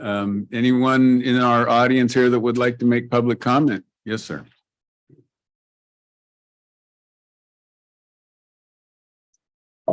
Hello, commissioners. Good afternoon. My name, for the record, is Chris McCabe. I'm the chair for the Olympia Yacht Club Community and Government Affairs Committee. And we have several other representatives from OIC here in the room with us today. Thanks for the opportunity to provide a little bit of public comment. We're excited about the Port's 100-year celebration. OIC has been an important part of this community for 118 years. So I've been very engaged in all types of activities here in the greater Olympia area. I'd also like to say that, we thought the presentation was really interesting, very thought-provoking.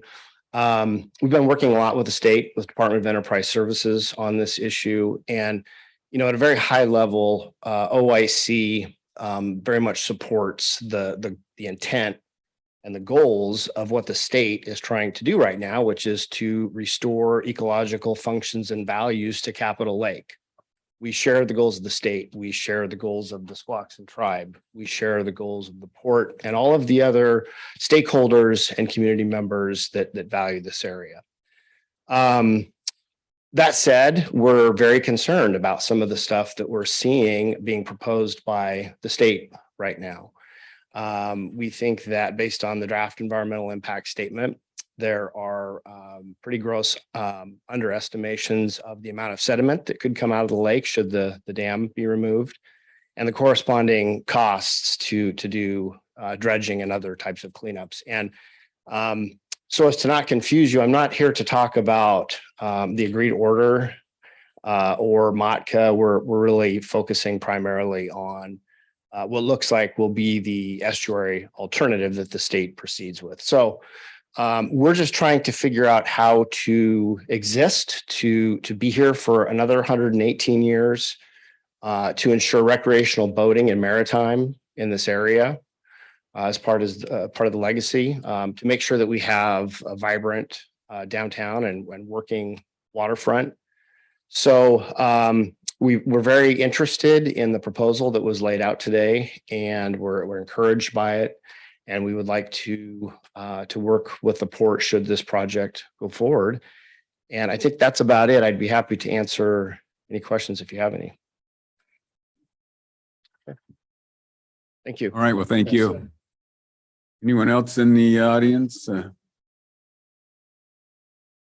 ma'am.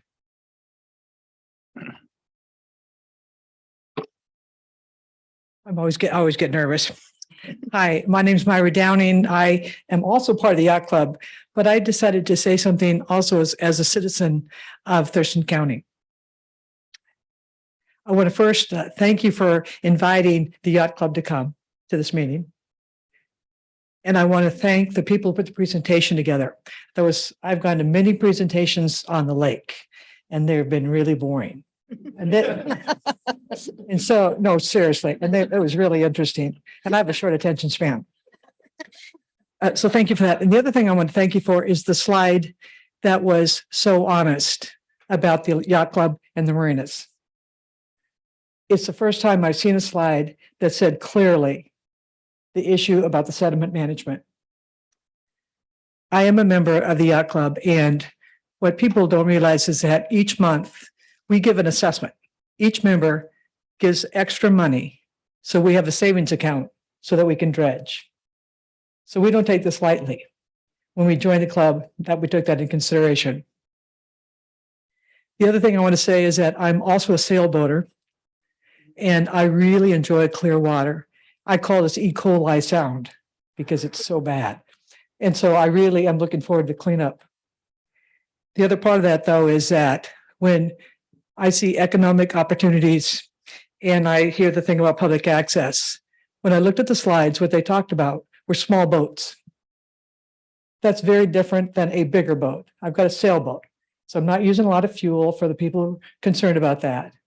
You know, what we use, I have to be honest, that's my husband, 80 but gallons. 80 gallons for a month. But if we talk about community access, we would be dishonest if we didn't include all the people who have big boats. And that is part of the community. And we never talk about them. And sometimes when the yacht club, we've been coming to these meetings for years. Jack DeMeyer's probably been coming for 15 years. And you know how it is when you get invited, you get invited to a party, but you're on the outside and you're trying to get heard. But let me, and you talk faster, because you want somebody to hear what you're saying. That's kind of how we felt. And so today, for the first time, I really do feel like that you asked us here and you wanted to hear us. And I heard you say that, Amy, you wanted community input. The question I've always had is, why did we do a survey of our community members? Because I didn't get involved until I got involved with politics by marriage. I was a member of the community and I didn't come to meetings and I wanted things. But when we would go to the door and ask people what they wanted the lake, they want access, they want more. So it is, I'm like what Chris said, it's this, I know we're again referring to the lake, of course, but your decisions today are going to affect that. So it's just another, for us, it's just another nail in the coffin because the decision's already been made. So what I would like to say to you is to think about that, is to think about how you can include those of us who haven't had a voice at the table. You've done it today, but the other groups that we're involved with you're involved with, if you could encourage more input, because we do need to clean up the sound. We do need to clean it up, but we need to do it together and we don't need to do it at the expense of someone else. So that's what I'd like to say to you. Again, thank you for this presentation today and thanks for the opportunity to talk. Thank you. Anyone else from the audience for public comment? Looks like we have quite a few on Zoom here today. Is there anybody?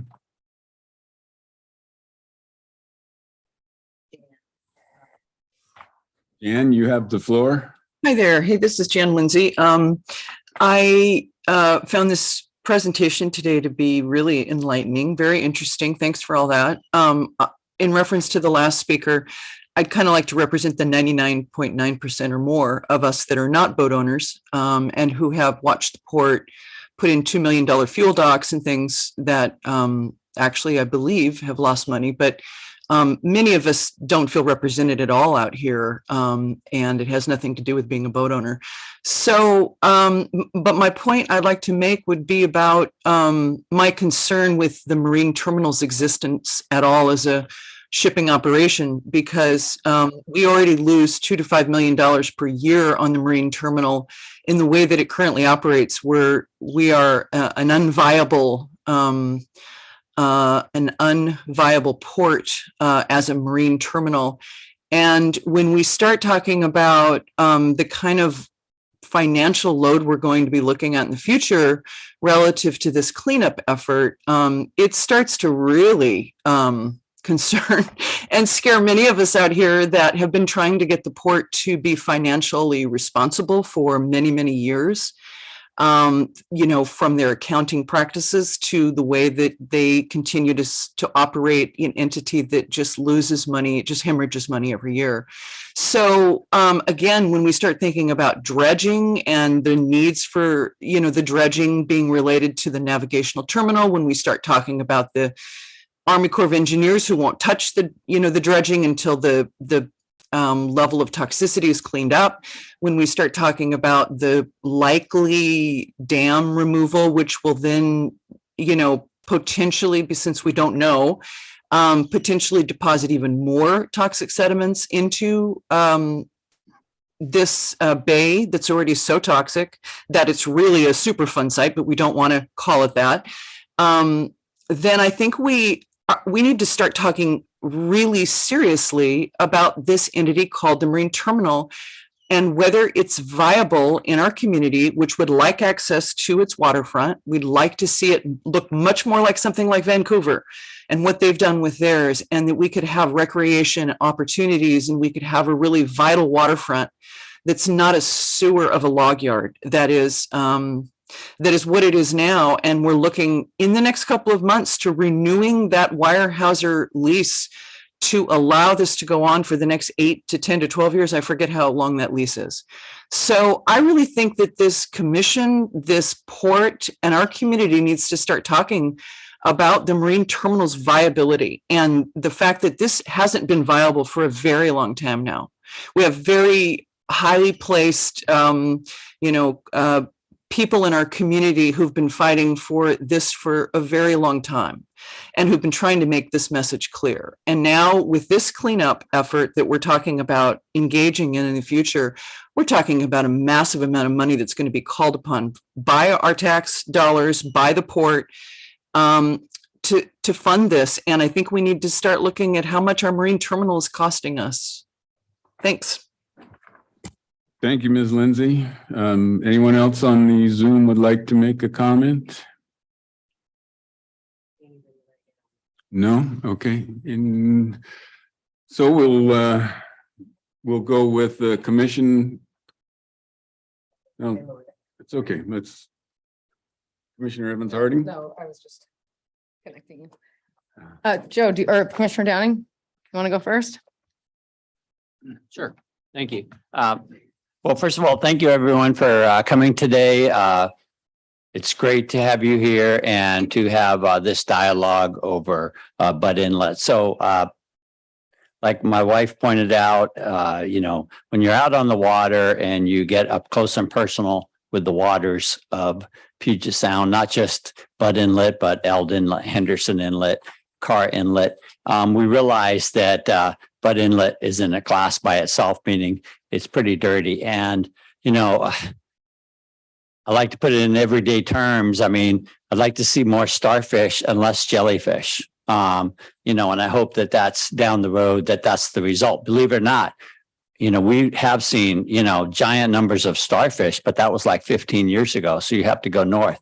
And so I think that Butt Inlet needs some help. I mean, getting back to, solid numbers and talking about docks and things like that. And the slide presentation was pretty thought provoking. I have to say that to my fellow commissioners, I mean, and we're somewhat backed into a corner that irrespective of the last public speaker, there are those of us here on the commission that are committed to the Marine Terminal #1 and committed to preserving the waterfront as we have it with those local marinas and with the Port of Olympia, both sides of the waterway. We've got a giant new development housing going in on along West Bay in a few years, and I'm sure they're going to appreciate clean water. So I think we have an obligation to the community to move forward with this. I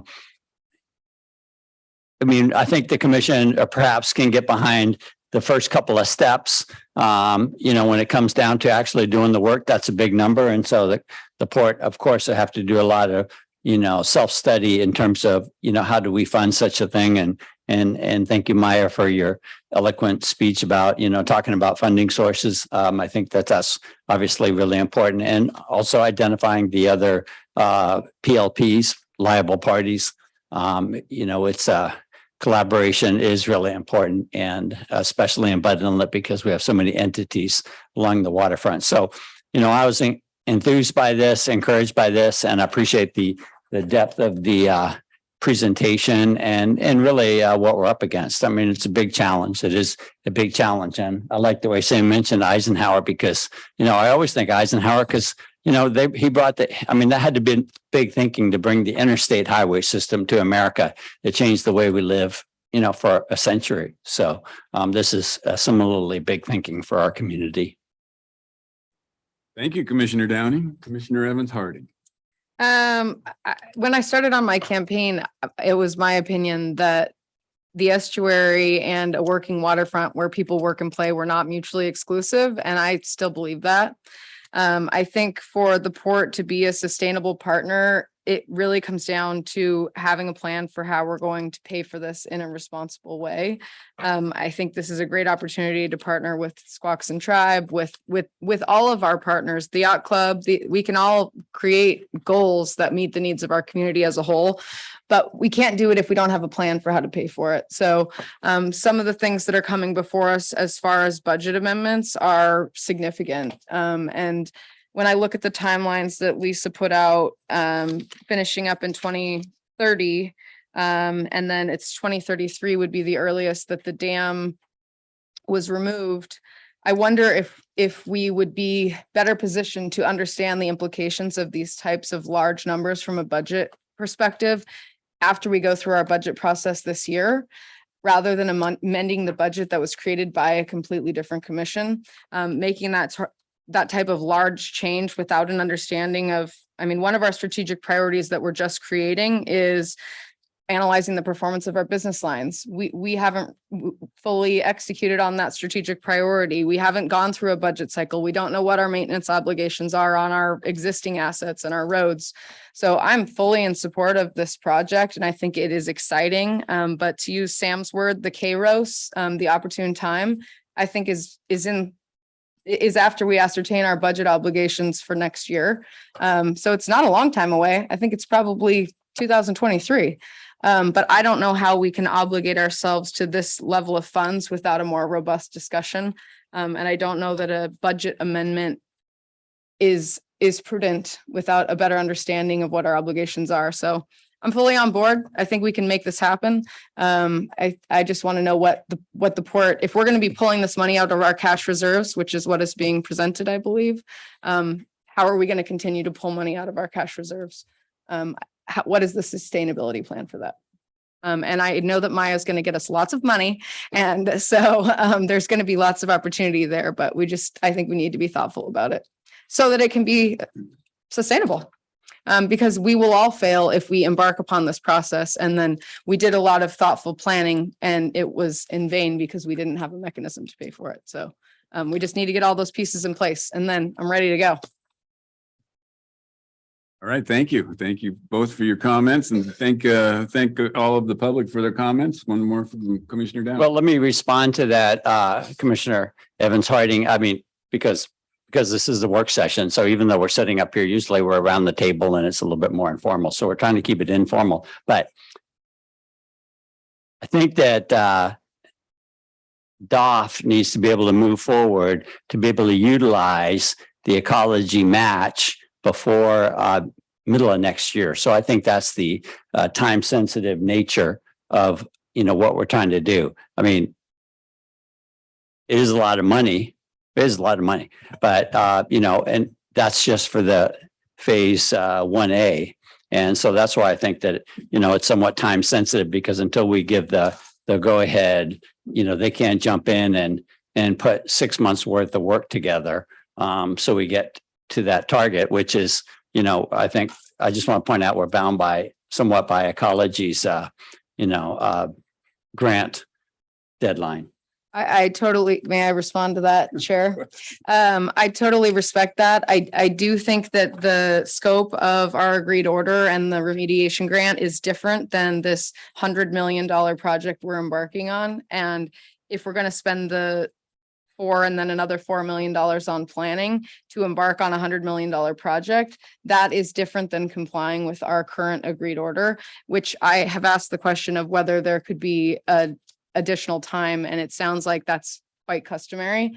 So I think we could still be meeting the obligations of our agreed order. I think we could still be moving this process forward in a thoughtful manner, but just doing so with an understanding of what the port's other financial obligations are, which for me in my first term as commissioner going into a budget cycle, I've been studying the old budget, but until we get into this year's budget, I don't know what our obligations from all of our other business lines are. So it's hard to make that type of expenditure.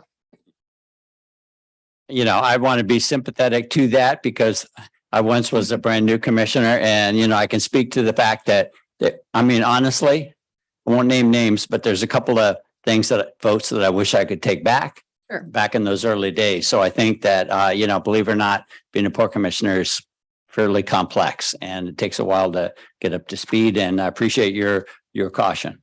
And I want to do this project and I want it to work. So for it to work, we need to have a plan. Your turn. I don't want to get in the line of fire here. No. Oh, you guys are doing great. I appreciate your comments. I appreciate the public's comments. And, one of the things that I really appreciate about today is I do believe that this presentation was very thoughtful, very informative, and I learned a lot today.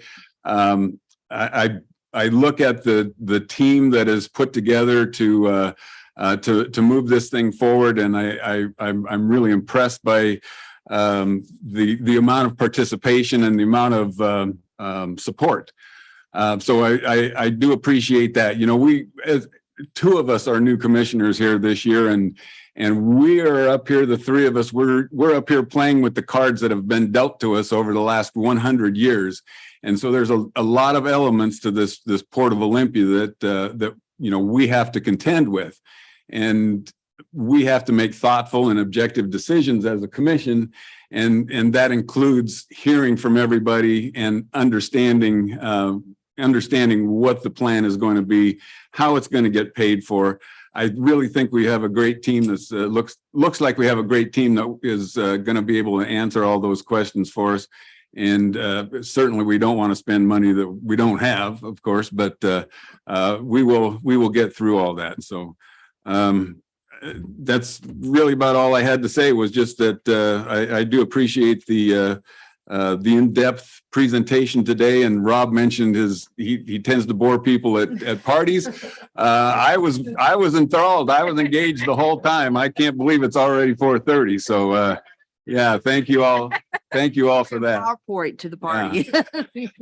All right. Thank you all for that. And let's see, we have one more agenda item, Sam, to upcoming topics. Yes, indeed. So back to the more routine business. So that this coming Friday, we have a special work session, and it is our discussion with the commissioner on priorities and projects for tax levy uses. Next slide. On the 26th, we do have bringing back the rules resolution update to you, as well as the WPPA staff sharing interlocal agreement. We will be bringing the Bud Inlet consultant contract to you. You have seen that as advisory before, so we'll be bringing it to you for action. We're bringing to you the large airport lease that we had a work session on, and this will be coming to you for advisory and then action subsequently.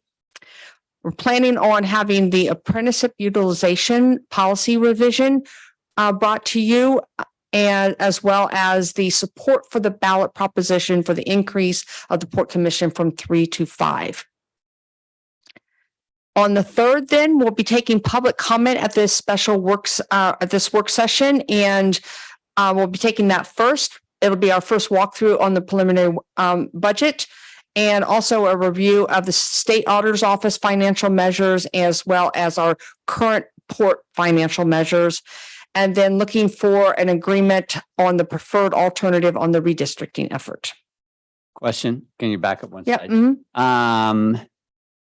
That's a work session. Yep. So why are you having public comment at the beginning? That's not customary, or? That is not customary. How it is at the prerogative of the chair, and he wanted to, Chair IL wanted to have public comment received before we have our discussion on the budget. And also, oh, thank you. And follow-up question, is that a 2-hour work session or is it a little longer because of the budget? We're planning on 2 hours right now, so I think we can get through the material. Well, I'll take another look at that, make sure. We did keep a running list of our work session agenda items, so we don't lose track of them. And you can see that we added the commission response to public comment and public inquiry that was brought up by 2 commissioners at one of our meetings. We just haven't had time to schedule that. I will work with the chair, but we do have it on the list. And that's it. Okay, any questions about that? No? All right, hearing no other business, this meeting is adjourned. Thank you, everybody. Thanks for inviting me to this. Absolutely. Now, Yeah, thank you.